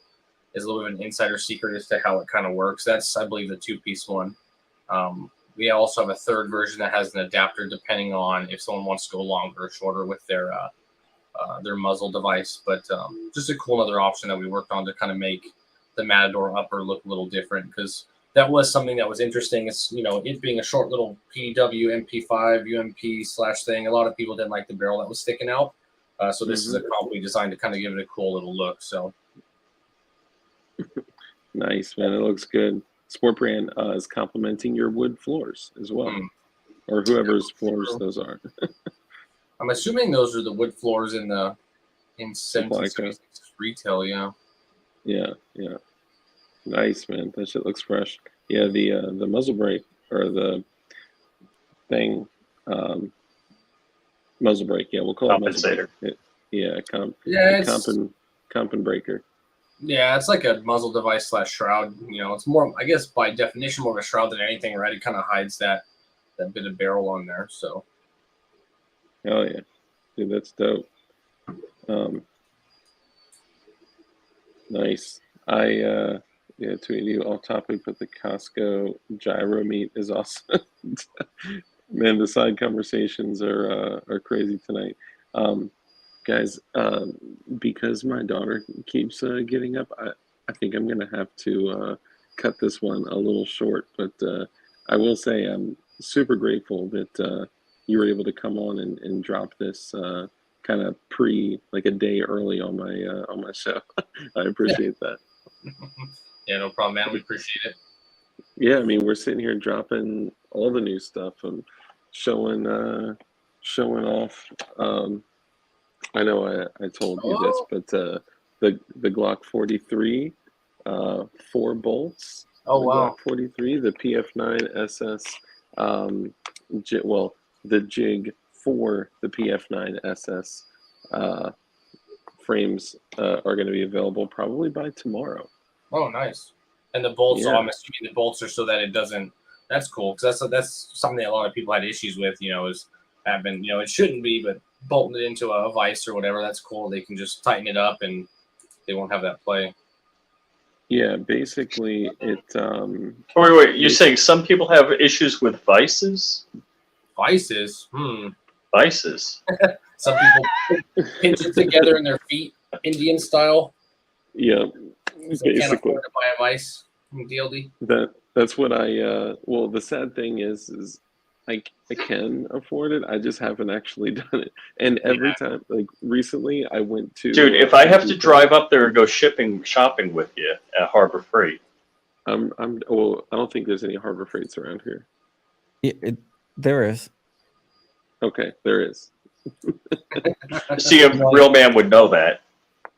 Dude, I'm a cheap Walmart guy. I'm Harbor sorry. Freight's cheaper than Walmart, man. Is it really? How Harbor Freight is what real mechanics make jokes about. Yeah. how could you like get cheaper than Walmart? I always hear about Harbor Freight, but I've never actually been in one. Yeah. And mind you, all Pittsburgh tools are made in China. Yeah. Good news is they have lifetime warranty on their hand tools. So one time I was trying to get a ball joint off with like a 19mm Pittsburgh wrench, and I kept breaking them. So I went to Harbor Freight and bought 4 of them. Broke one, returned it. Got this, broke the next one, returned that one. Broke. There we go. Got the nut off. Oh my god! So where's a Harbor Freight in Virginia? There's one in Sterling, up where I don't know. Your brother grew up there. It's where you. Do you know near there at least? Do you know where the old Blockbuster in Sterling is? The Safeway there. Yeah. Right there. What? He's gonna fall in love, man. He's gonna go in there and he's gonna fall in love. He's gonna walk out with vices and cheap machetes and survival knives and all that. Don't buy the magnesium and flint there because it doesn't work. No, it doesn't. Wow, that's terrible. And that always gets you because it's right on the checkout aisle too. You're like, oh, Yeah. LED lights, batteries. I thought they were made in Pittsburgh. Liars. Yeah, I mean, that's too funny. that's where most people that get into like welding and stuff. That's where they buy, because if you're not going to get into it for like Their a first profession, welder. yeah, you're not going to get into welding as a profession. You want to do it as a hobbyist. Decent welding stuff for dirt cheap. You know what they have cheap there? Drill presses. That's true. That's what I was gonna say. Yep. Drill press. Isn't it like under $200? Yeah. Yeah. I have a 20 ton and a 12 ton. I got both of them from there, and the one I've been using for like 10 years and it still works. So. Dang. Yeah. You're talking I've about used it for everything. You're talking about like a press. Yeah, like 12 ton Tabletop drill press. Oh, you're talking arbor press, yeah. Yeah, he's talking about like a. Crumpy's saying drill press. Yeah, I'm open to both. Oh. If I mean, I could do a lot with like a 12 ton. Yeah, I will say I've broken a lot of drill presses from Harbor Freight to the point where I stopped getting them. The drill presses, you'll break them if you use them a lot, but $89 though, or $84. Yeah, exactly. But that's how cheap they are for like a 10-inch. It's like $84 for the drill press. Yeah. I've seen them as low as 56. Yeah, Like, when they go on sale. Yeah, and then you walk in with the old 20% big coupon they give you, and the Yeah, so you like, can get like 20% coupons. Yep, they always have 20%. At any time you go to Harbor Freight, if you don't have the newspaper that has a 20%, at any time you can go online, harborfreight.com, and show them your phone and get another 20% off. Yeah, you can just they'll scan the barcode off your phone. Yeah. Okay. All right. I got to do it. I had no idea what I was missing out on. I thought they just weren't in our area because the only thing that I heard of was Tractor Supply, which is kind of geared more towards like country stuff, but they have some decent tools there. And then of course we got Home Depot, Lowe's, like all over the place. But I never got a drill press, and I never got a vise. And like 2 or 3 weeks ago, I went to Home Depot and I was like, let me get one of the tabletop vices, which are actually used for like drill press vices. But I was just going to use one for like the bench, And my daughter had like a meltdown, and I had to leave with her. Hey, check the link I just shared. Is it the Crumpy official affiliate link for Harbor Freight? No, it's I'm sharing something. There you go. Nice. Yeah, that's another one. Yeah, what are they? I would never buy a gun case from Harbor Freight. Yeah, I've never done that either. A bunch. I would never do that.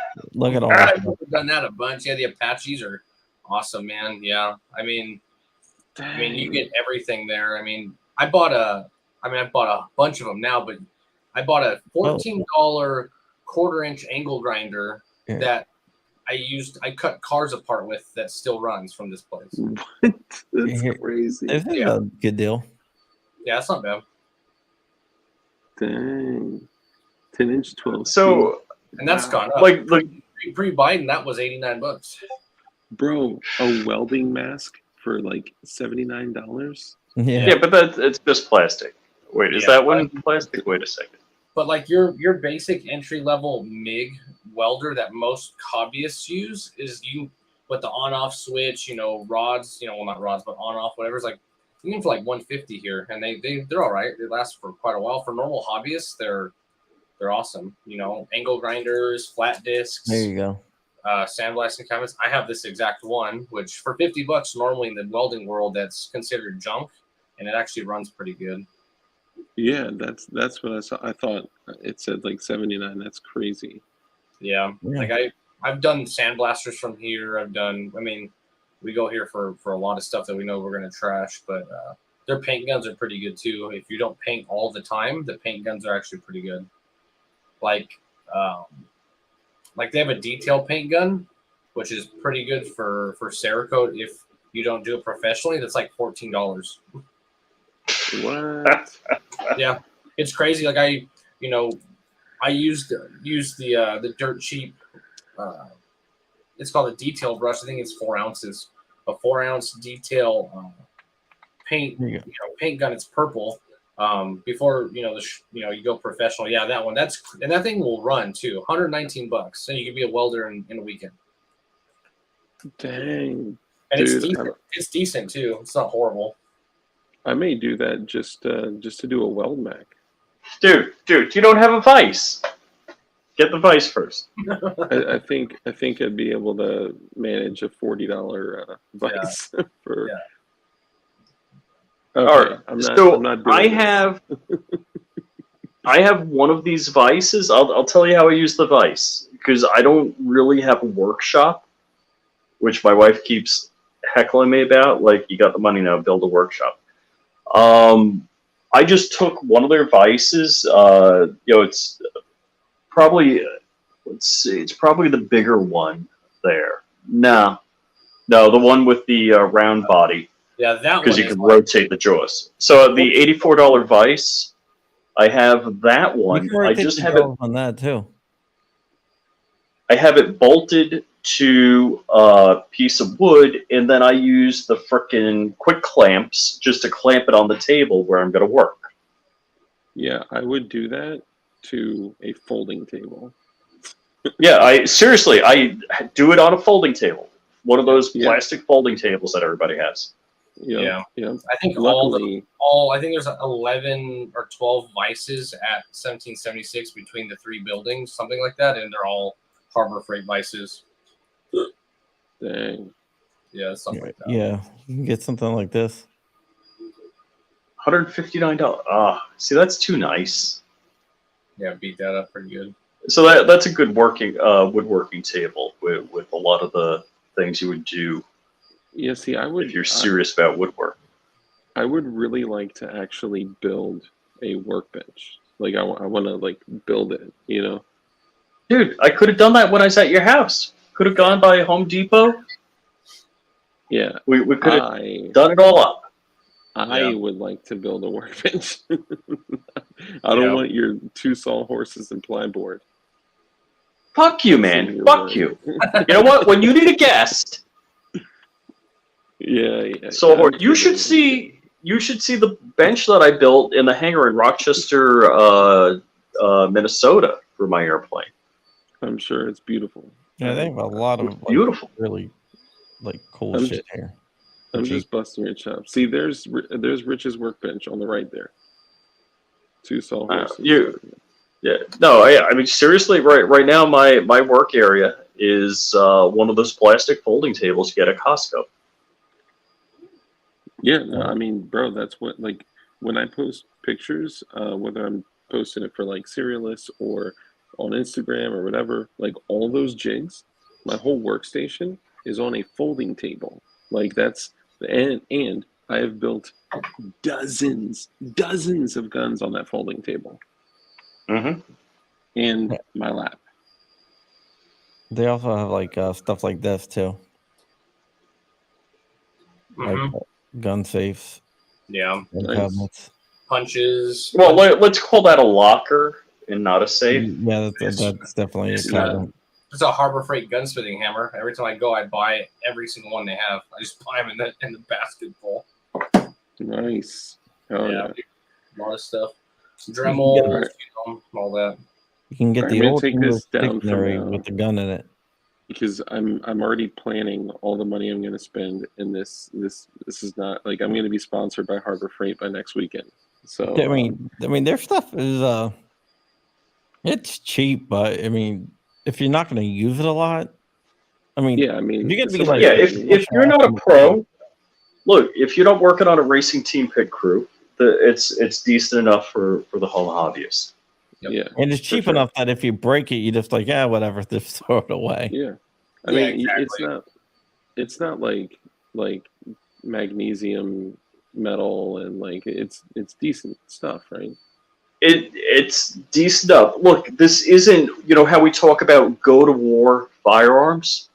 None of this crap that you get at Harbor Freight is stuff you're going to want to go to war with. It's not going to be like, hey, I need to change the kingpin on this military vehicle, and these are the tools I'm taking. No. But yeah, if it's your backyard and it doesn't matter when it gets done, and if you break the socket and have to go back and get another one, Yeah, fine. It's fine. Yeah, like I've probably bought, I know it sounds ridiculous, but I've bought and tried a lot of stuff over the last 18 years from Harbor Freight. Everything from their paint guns and their pneumatics to power drills and hand stuff. And realistically speaking, that's exactly where it ends. Like once it goes from like standard hobbyist amount to once a week to using it multiple times, there's certain things that aren't gonna hang up well. Like I've destroyed a lot of the drill presses, but I mean, like a lot of car stuff, like their jacks, they're fine. Jack stands fine. Angle grinders fine. Except the ones that were recalled. Yeah, except for those ones. I think it's recall's a bad idea, probably. But but like I have our motorcycle and custom chopper and car shop called Dark Heart Customs, and that's why we've tried almost everything at Harbor Freight. And there's some things that we still use, like surprisingly enough, I've used their my foldable shop crane, which is one of 6 I have, is a Harbor Freight shop crane. So I've moved tons of engines with it, and they run good. A lot of roller jacks and vices, angle grinders. There's a lot of stuff that runs. There's a lot of stuff that just doesn't. But like I said, the paint guns. For like a regular hobbyist, the paint guns will run all day, and they'll save you all kinds of time. And money. So, Hey, so I got an idea before we break out. I'm gonna have to run in a sec because now my daughter's like right above me, so I don't want to wake her up again. But so I wanted to offer something. So a lot of folks have hit me up asking where they can get 1776 Supply Co. Shirts and merch and stuff. So I'd like to offer to you, Knuckles, that I open up a 1776 Supply Co. merch shop. I'll cover all, like I have a guy that'll help with like all the designs and all that stuff. You get to proof and approve all of them, and then all the I mean it's not much, right? But any revenue that comes from it, I give back to you to put towards like developing and like all that stuff, so that people get what they want, and it contributes to the community through like development and like 3D printed stuff and all that kind of stuff. Would you be down to do something like that? Yeah, I mean, it's funny you say that, but because we have this Supply Co has this weird thing where we don't just like give away or even sell shirts. We're weird that way.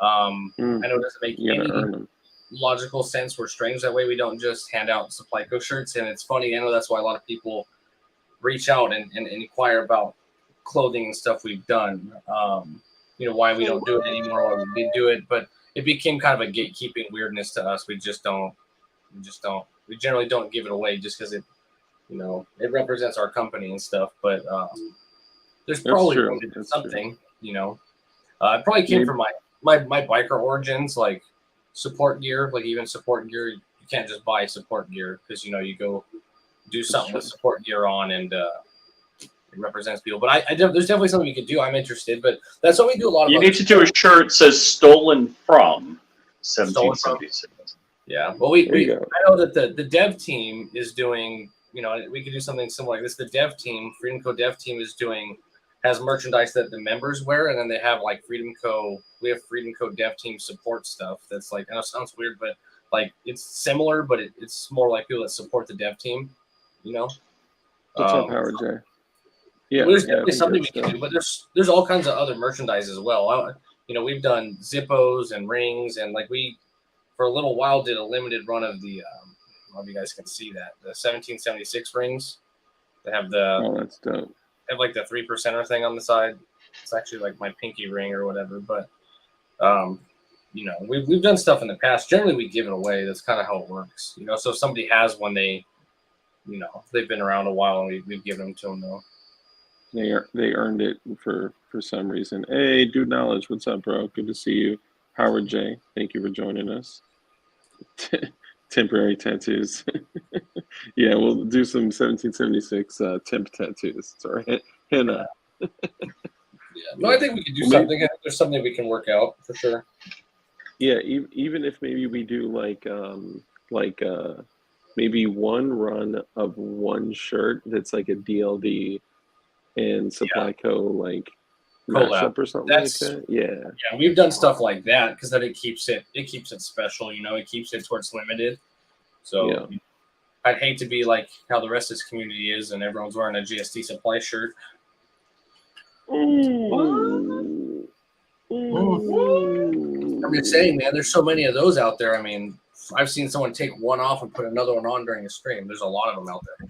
Really? I may have done that before. I've got 6 of them. I've got like 7 JST supply shirts myself. I've worn JST supply shirts on this stream before. yeah. You know, I mean, it's I the 2 think- different types of marketing. You know, yeah, look, there's one right there, the champ, yeah. and in blue and white. Oh, White. Dang. There's a third. Look at that. oh shoot! See, Look, Crumpy. And a fourth. But the funny thing is that, That's awesome. that Crump has that there Yeah. because Yeah. he doesn't leave that seat. So that's his freshening up before doing Yeah, a video look or a at that, stream. 6. You know. 7. Yeah. You know, that's awesome. First off, Crump like the blue actually lives No. in a tiny house, and that's You know, 90% of it right there. that's, his Yeah. dresser just happens to More, be we right need in more. front of him. we need more No, shirts. no, I like give them away and stuff like that to people. Yeah. Yeah. But we even Well, talked about. We talked. There's a couple of us that got together and we talked about setting up a excuse me, a website that was dedicated to, and I have a domain and everything. We were going to do it. That was dedicated to our niche industry. Like, yeah, we're all gun guys, we're all 2A, but we're not quite the regular mainstream 2A guys, are we? We're a little bit more as builders and the sacrifice we've all made. We've all done a lot in it. It was this idea that we have, and they'll still think it'd be cool to do a website that's directed towards our niche 2A merchandise, whether it's 76 and 0% DD, defense distributed. It'd be cool to have a place where it was just, because you run into something down the street, you're like, oh shit, that's crazy. That's something you don't always see. Yeah. It would be dope. Oh yeah. Yeah, but there's always room to do cool stuff. But we like to mix it up a little bit too. So. Oh yeah, man. Well, yeah, we can chat and find something to do. And guys, be on the lookout for the Revenant dropping, which is going to be the drop from the first ever 2022. What was it called again? The collab. Yeah, Dev collab. Actually, let me see. Yeah. Which is kind of cool because collab is like collab, but it's also like company lab, like a in the lab. Like you could do like an interesting kind of like This is like hey. This was one of the things that we did. Let me see if I can get this thing somewhat centered without tilting it all crazy. But yeah, that's after everybody came together, we had these printed and everybody signed them because it was, like I said, the byproduct of Dev Collab 2022. So Nice, man. That's sick. Oh yeah, that's awesome. Looks like we have another newbie, Andrew Dana. Welcome. Thank you for joining us. All right, well let's go ahead and wrap it up. Just because I got the little one, y'all. I'd stay on all night. But before we go, if you guys could each go through and remind everyone who you are, what you do, where they can find you, and remember that on Tuesday we have a very exciting stream with somebody that was shot in the head, and then he got up and killed the shooter. Okay, you got to be there. Funk, wake up. Sorry, I should not do stuff like that. Flying Rich, go ahead, you first.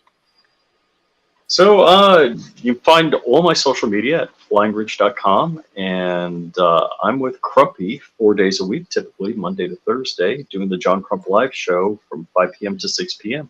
But not this week. But not this week. Only Thursday. Not this week. Oh yeah, and you, Mr. George Brady. First, I want to say F you to Rich and 3D print in general, because I am probably going to buy a Bamboo Labs X1 Carbon. Carbon? Ooh. Ooh, what's the reason for that? I don't know. I It's just the saw it and I was shit. like, oh, that's pretty cool. And I ordered a P1P.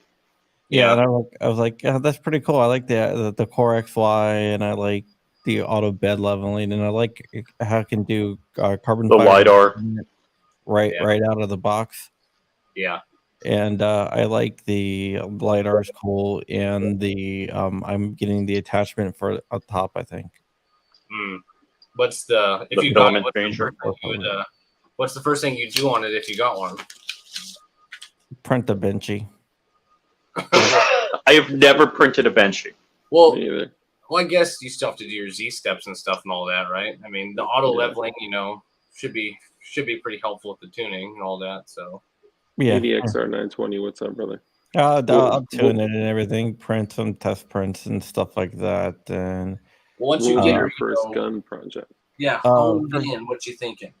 for the first gun project will probably be I don't know, some An ARC Glock. 2.0. Something that's No.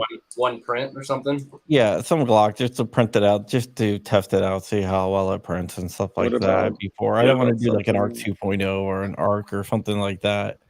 Yeah. Without doing something simple. To Yeah, maybe okay. FGC 9 or something. Or, You went from Yeah.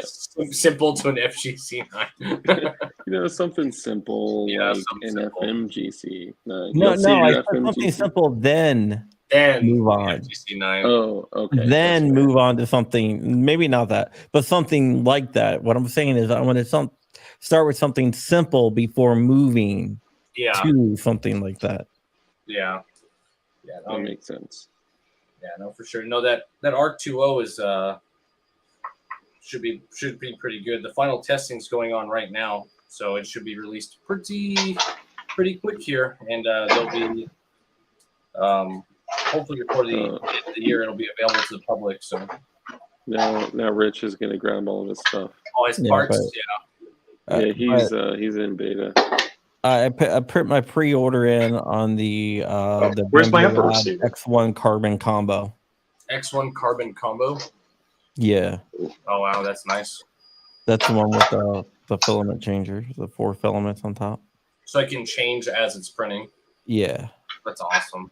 I wonder if is there like a pause, because like we do, doing filament swaps kind of old school, like, we'll like design files set up, whether it's keychains or whatever. We'll do a file setup to do like, different layers. Then we do the swap. I've seen little bits, but I'm interested in how, particular that filament swap can actually be. So Yeah, I'm not really sure. You're doing them like you're putting a pause into the G code, right? What's that? Are you putting a pause into the G code?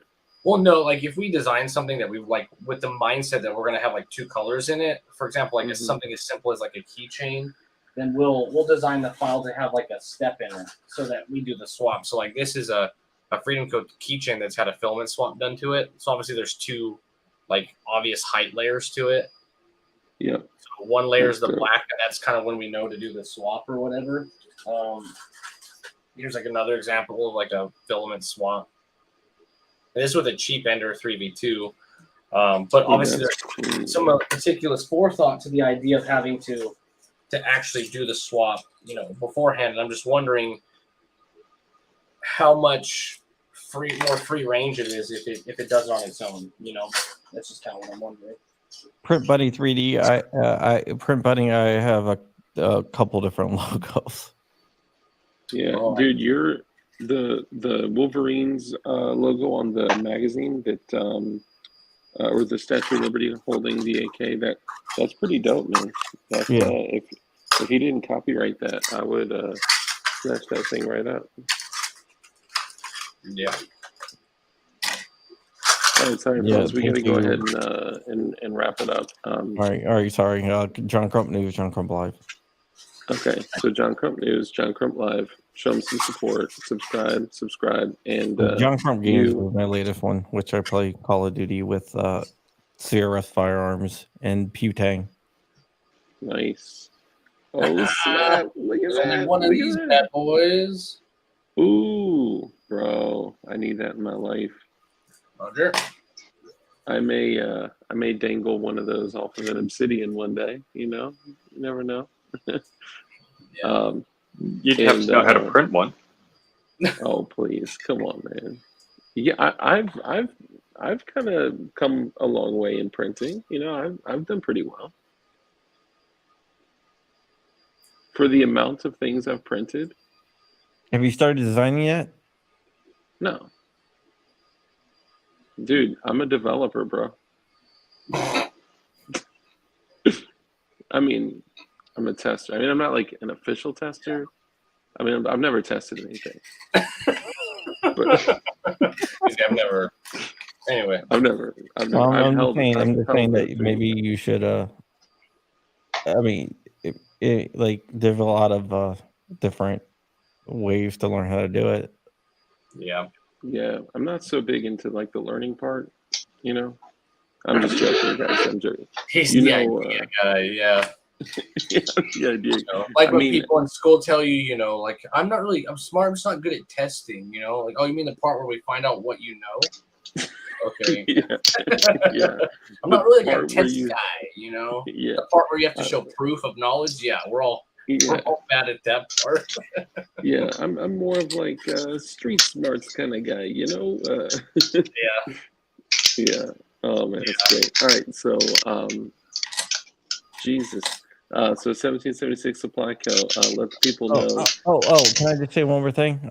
Print Bunning, since she's kind of attached to someone here who's asking questions. What format do you need it in? And the Call of Duty tournament is my tournament that I am hosting. Right now we have 18 signed up, including one from JFD. So maybe 1776 should get a team together. Ooh, Go throwing down. That's Nice. it. 70 Yeah. JFD. Is this the I would join the that brand new team. one that just came out? Yeah. Yeah, I just got it. I haven't played anything in a few years. I played a little bit of this one. It's all right. It's pretty good so far. Yeah, I was tempted to get it, but I haven't played anything in several years too. And I play on a Xbox One, but then for some reason, when somebody bought me this new Modern Warfare, they got a PS5 and gave it to me. And go, oh, I got you Modern Warfare. I'm like, this is a PlayStation 5. Well, I got it for you on PS5. I'm like, why couldn't we just do it the other way? Okay. Hey, I got a PS4. Can I buy it off you? Will it work in a 4? I don't know. I am intrigued by how well this PS5 controller does some weird stuff. It's got like a bunch of, I don't know, they have this whole demo. It's got a bunch of fucking, different motors and stuff in it now, but it's pretty cool. So that's interesting. I'm gonna look into the tournament. That'd be kind of fun just to go in there and get our butts kicked. Dude, I'm down. I'll. What's is download it online? it. Is it cross-platform? Real Cross quick, I don't platform, kinda get yeah. We have some people playing on PC. We have some people playing the GOA team. They're all PC. Oh, great! So- So they fucking can turn around really fast with their mouse. Dude, Yeah, I mean so the they're GOA good. team they're good. I mean they're like Anybody, extremely good. Yeah, anybody that transitions to a PC for gaming is good. They're Yeah, good. well- If they're like these simple game boxes are just way too inferior for me. And what was the other thing you're asking, Crump, about a format? Yeah, Oh, what logo, format? What type logo, of I got format? Format of what, your logo? No, I mean, I know what she's thinking. Just with the JPEG, anything you got will work because we can All right. convert it to whatever we need to convert it to. Well, I'm sending a JPEG, AI, SVG, P, PNG, like PNG. Yeah, PNG, vector's always the vector. best, but Yeah. we convert it if we have to. Yeah, well, I'll send you one of everything. All right. Oh yeah. All right, All right. and Knuckles, if you could remind everybody who you are, the company that you represent, who they are, what they do, and where they can find them. Well, I work kind of at 1776 Supply Company. You can't really get a hold of me directly very much because I don't really have a personal one like that. But our company is 1776 Supply Co. You can find us at 1776supplyco.official. We also have the Freedom Company. I'm not sure if that's the Freedom Company dot official or just it's underscore the Freedom Company underscore. And we have a website by the same name, thefreedomcompany.com, which is our FFL website. So if you ever need anything that's registered, need transfers, want to do custom full firearms, the Freedom Company website does that. We also have a retail store in California with the same name, 1776flyco.com, and its retail store. And our Instagram and Twitter and things like that are under the same name, 1776 Flyco and Freedom Company. So, hell yeah, that's what's up. Yeah, guys, show them some love. Hit them up on. And you guys. So from what I heard, you guys are gonna have like some crazy prices on kits, like Glock kits, right? Yeah, I think they're gonna. I heard rumor they're gonna put them up tonight. I think they have like just a bunch of like 19s with window, some window 19s with threaded barrels, full 17 kits for as low as like $350 or something like that with the frame. Obviously, no jig. I don't have all the exact information, but 19, 17, 26 is sub 400 for complete kits. We also have some new stuff coming out with some of those recover braces. I think complete custom recover build kits. You get a recover brace, a full build kit that are all Cerakoted kind of to match. Obviously, the Revenant's coming out tomorrow. And then also I heard rumor there'll be some more Obsidians being put in stock within the next 48 hours. Those seem to just disappear in a matter of minutes. So last time it was like really, really quick. So, dude, that's awesome. There's always just like some things that are just going to sell like crazy. The Obsidian kits, obviously, those, fall in that category. I think but also the Revenant's going to be the same way, unfortunately. But yeah.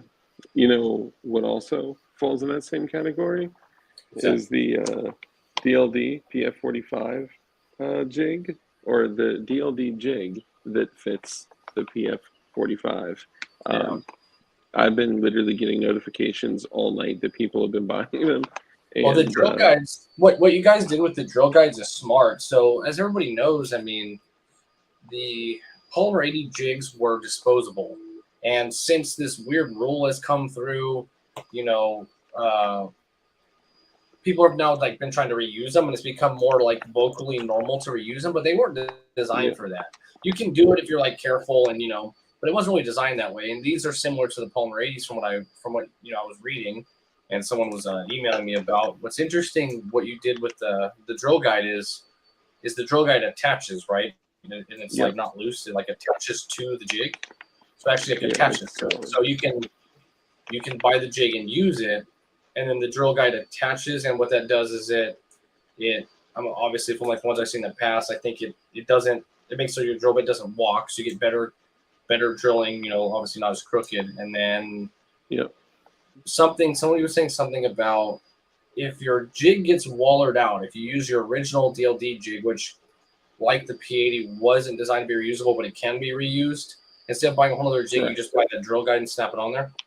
Yeah. So the difference is that a lot of people reuse P80 jigs, thinking that if I can just get through it and like not nick up the holes, then I can reuse it. And sometimes that's true. Like we've all done it, but it's not supposed to be. Like you could compromise your frame.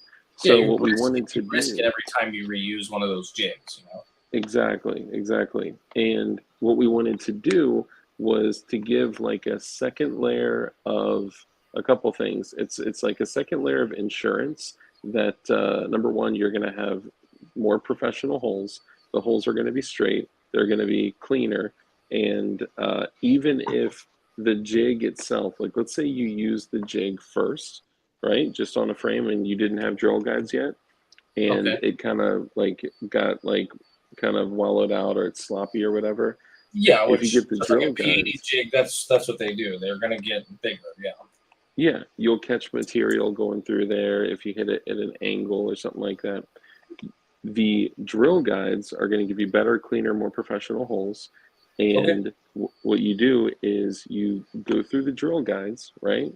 And then you take the drill guides that are $10 and you chuck them, and your jig is reusable. So you can just keep purchasing the $10 drill guides instead of having to purchase whole jig or jig and drill guides or whatever. So it makes the jig reusable, Nice. and it makes a smaller, cheaper part that you can just trash, and it will still clamp on every single time.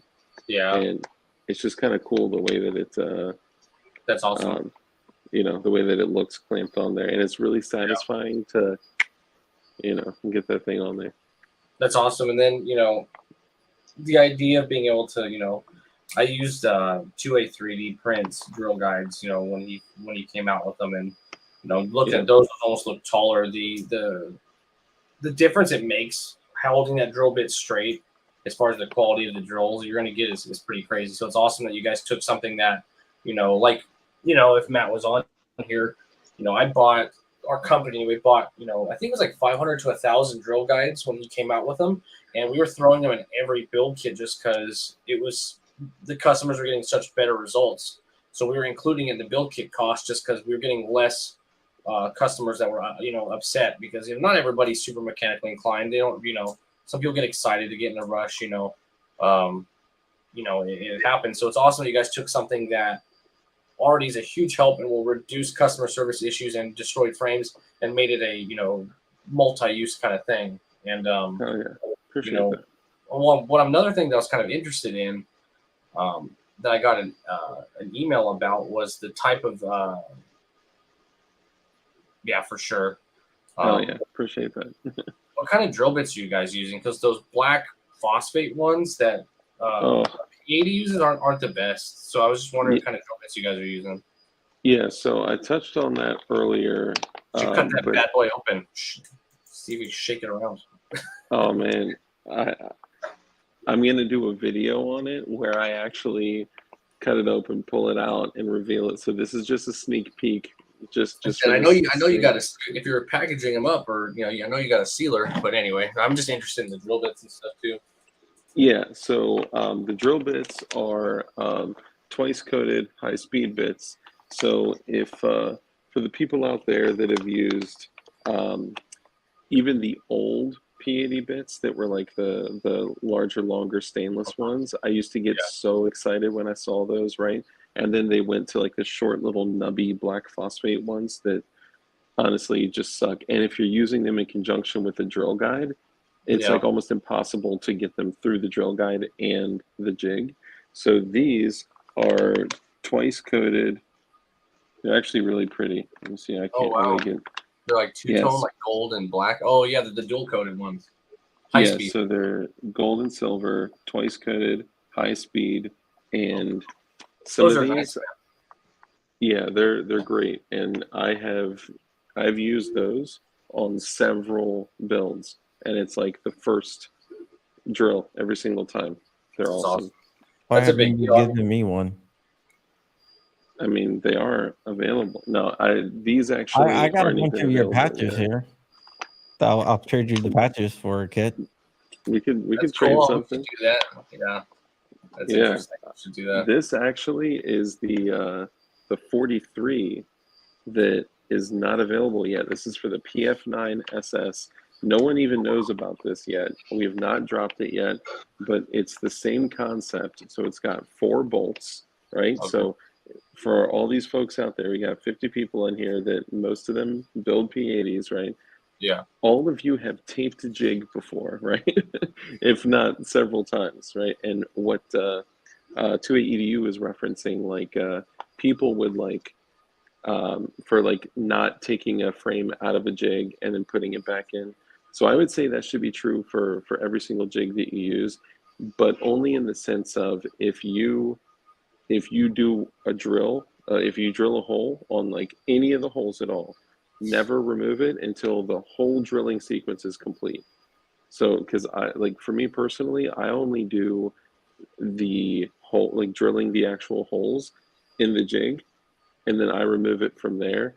But using these, I'm kind of having more fun with it, but it's probably just like the love of the product, of putting the time, the energy, the money into developing it, and sacrificing all those goddamn frames to make this. But it's cut for you to remove the tabs from it. It's cut for you to, you know, remove the channel, and it's it's literally perfect. Awesome. I love them. So if you want to keep it in the jig, you know, after you drill, you can do that. You clear the tabs, clear the channel, or if you want to remove it, you can do that too. So yeah, so I'm pumped, man, and I will Awesome. be taking this out, doing a video on it, and kind of showing people how to use the drill guides and all that stuff.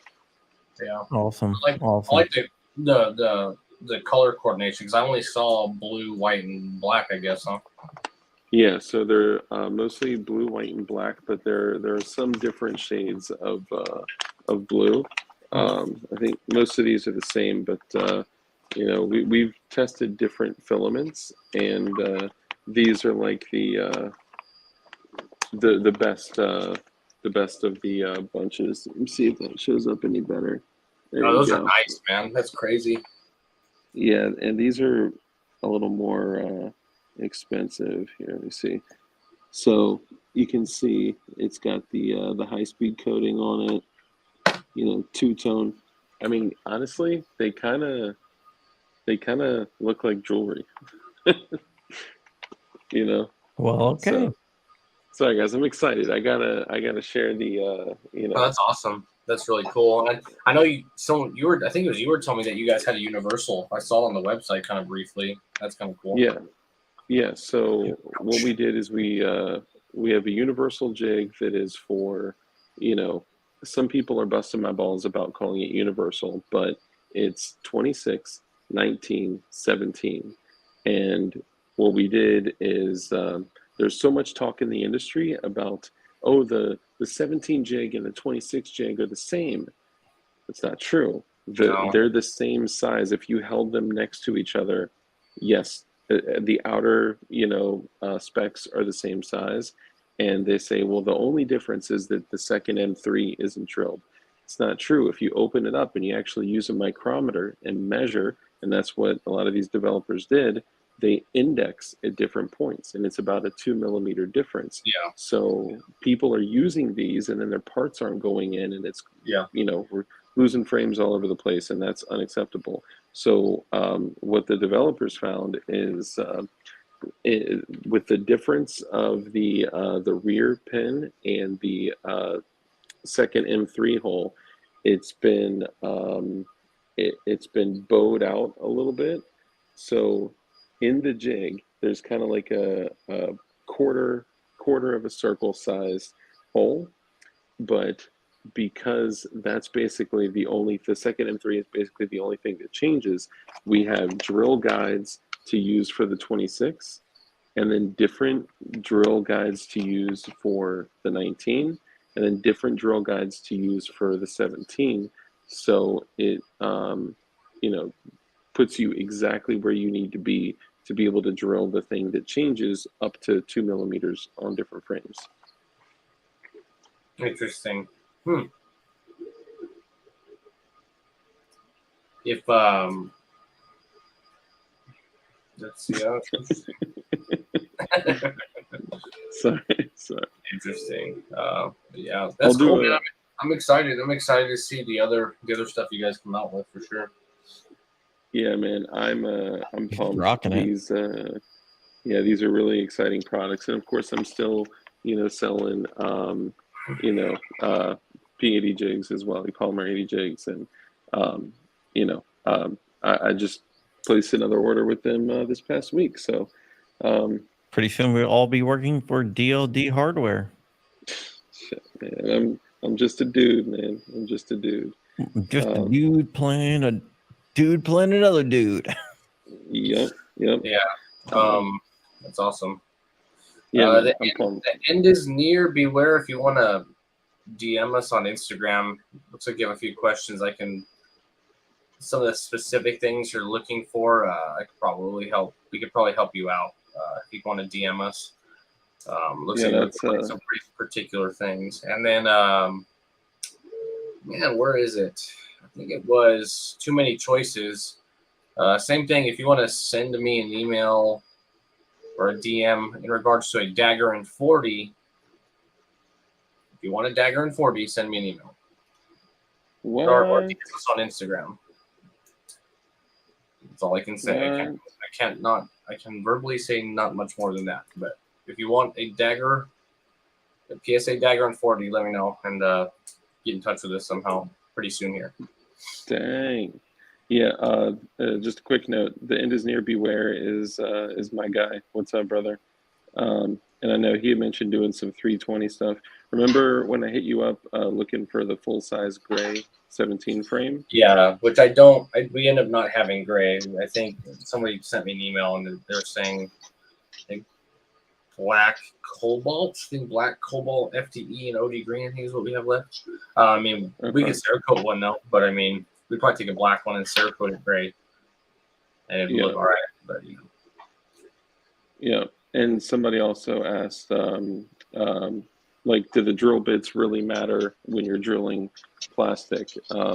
Yeah, in my experience, when you're drilling plastic, you can tell the quality of the bit when you run through with the old phosphate P80 bit through a frame, and then set that aside, and then get a higher quality drill bit and run through a frame and put them side by side and just look at them. The quality of the hole, game changer.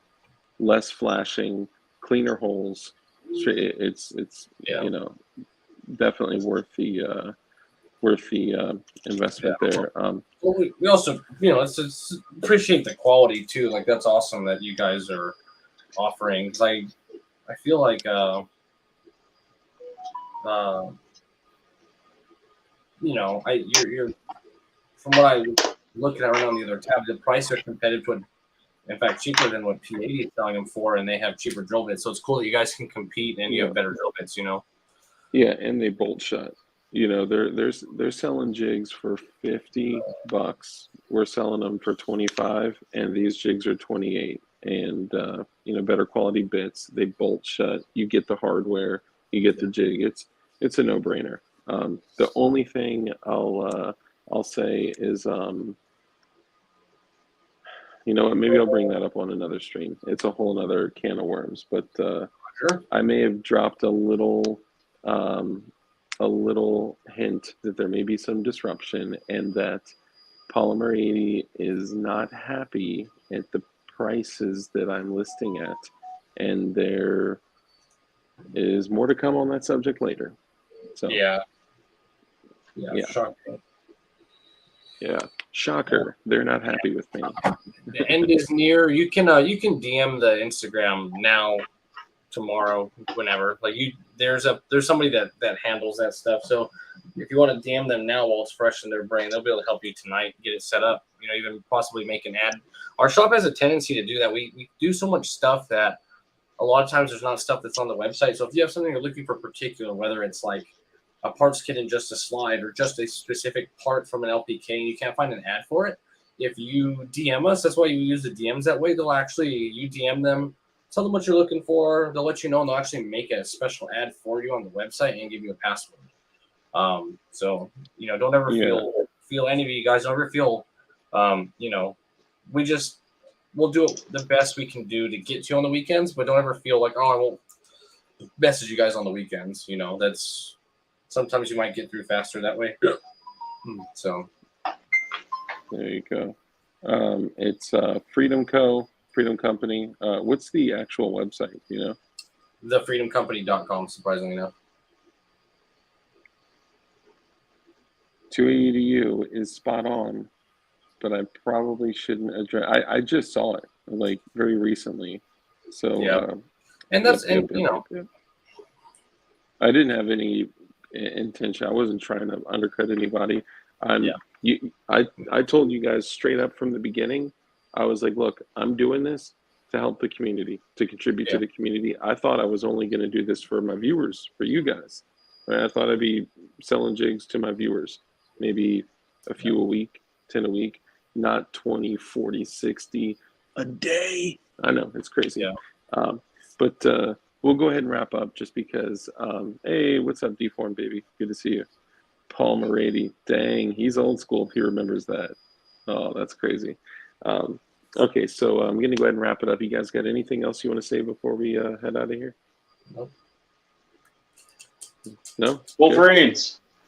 Wolverines. All right, so obviously I have to end my stream the same way that I always do. So, guys, you know the rules. The rules of dark. Rule number 1 is be kind. It's so important that we're kind in everything that we do. That brief little interaction that you have with somebody else, it can have a huge impact on their life, right? So, be kind. Number 2, go ahead and say it, Rich. Rewind. Rule number 2 is live a life of care, compassion, contribution, give to others. When you bless others, you become blessed because a hand that's open to give is also open to receive. Rule number 3 is we know that the only way for us to defeat evil is with good men that are skilled in violence. So make sure that you're becoming as highly skilled in violence as you possibly can be, and be safe, be dangerous, and keep that thing on you. And after this video posts, comment all over it. Comment, like, share, all that stuff. But when you comment, I'm taking your comments and I'm putting them in an auto generator where I'll pick stuff that people win and I'll ship it out to them. And I'll finally ship out the stuff that I have to ship to the other people that have won. So with that, guys, I love all y'all so much. Thank you. Supply Co., Crump, Rich, thank you guys. All right, y'all have a good night. Peace out, y'all.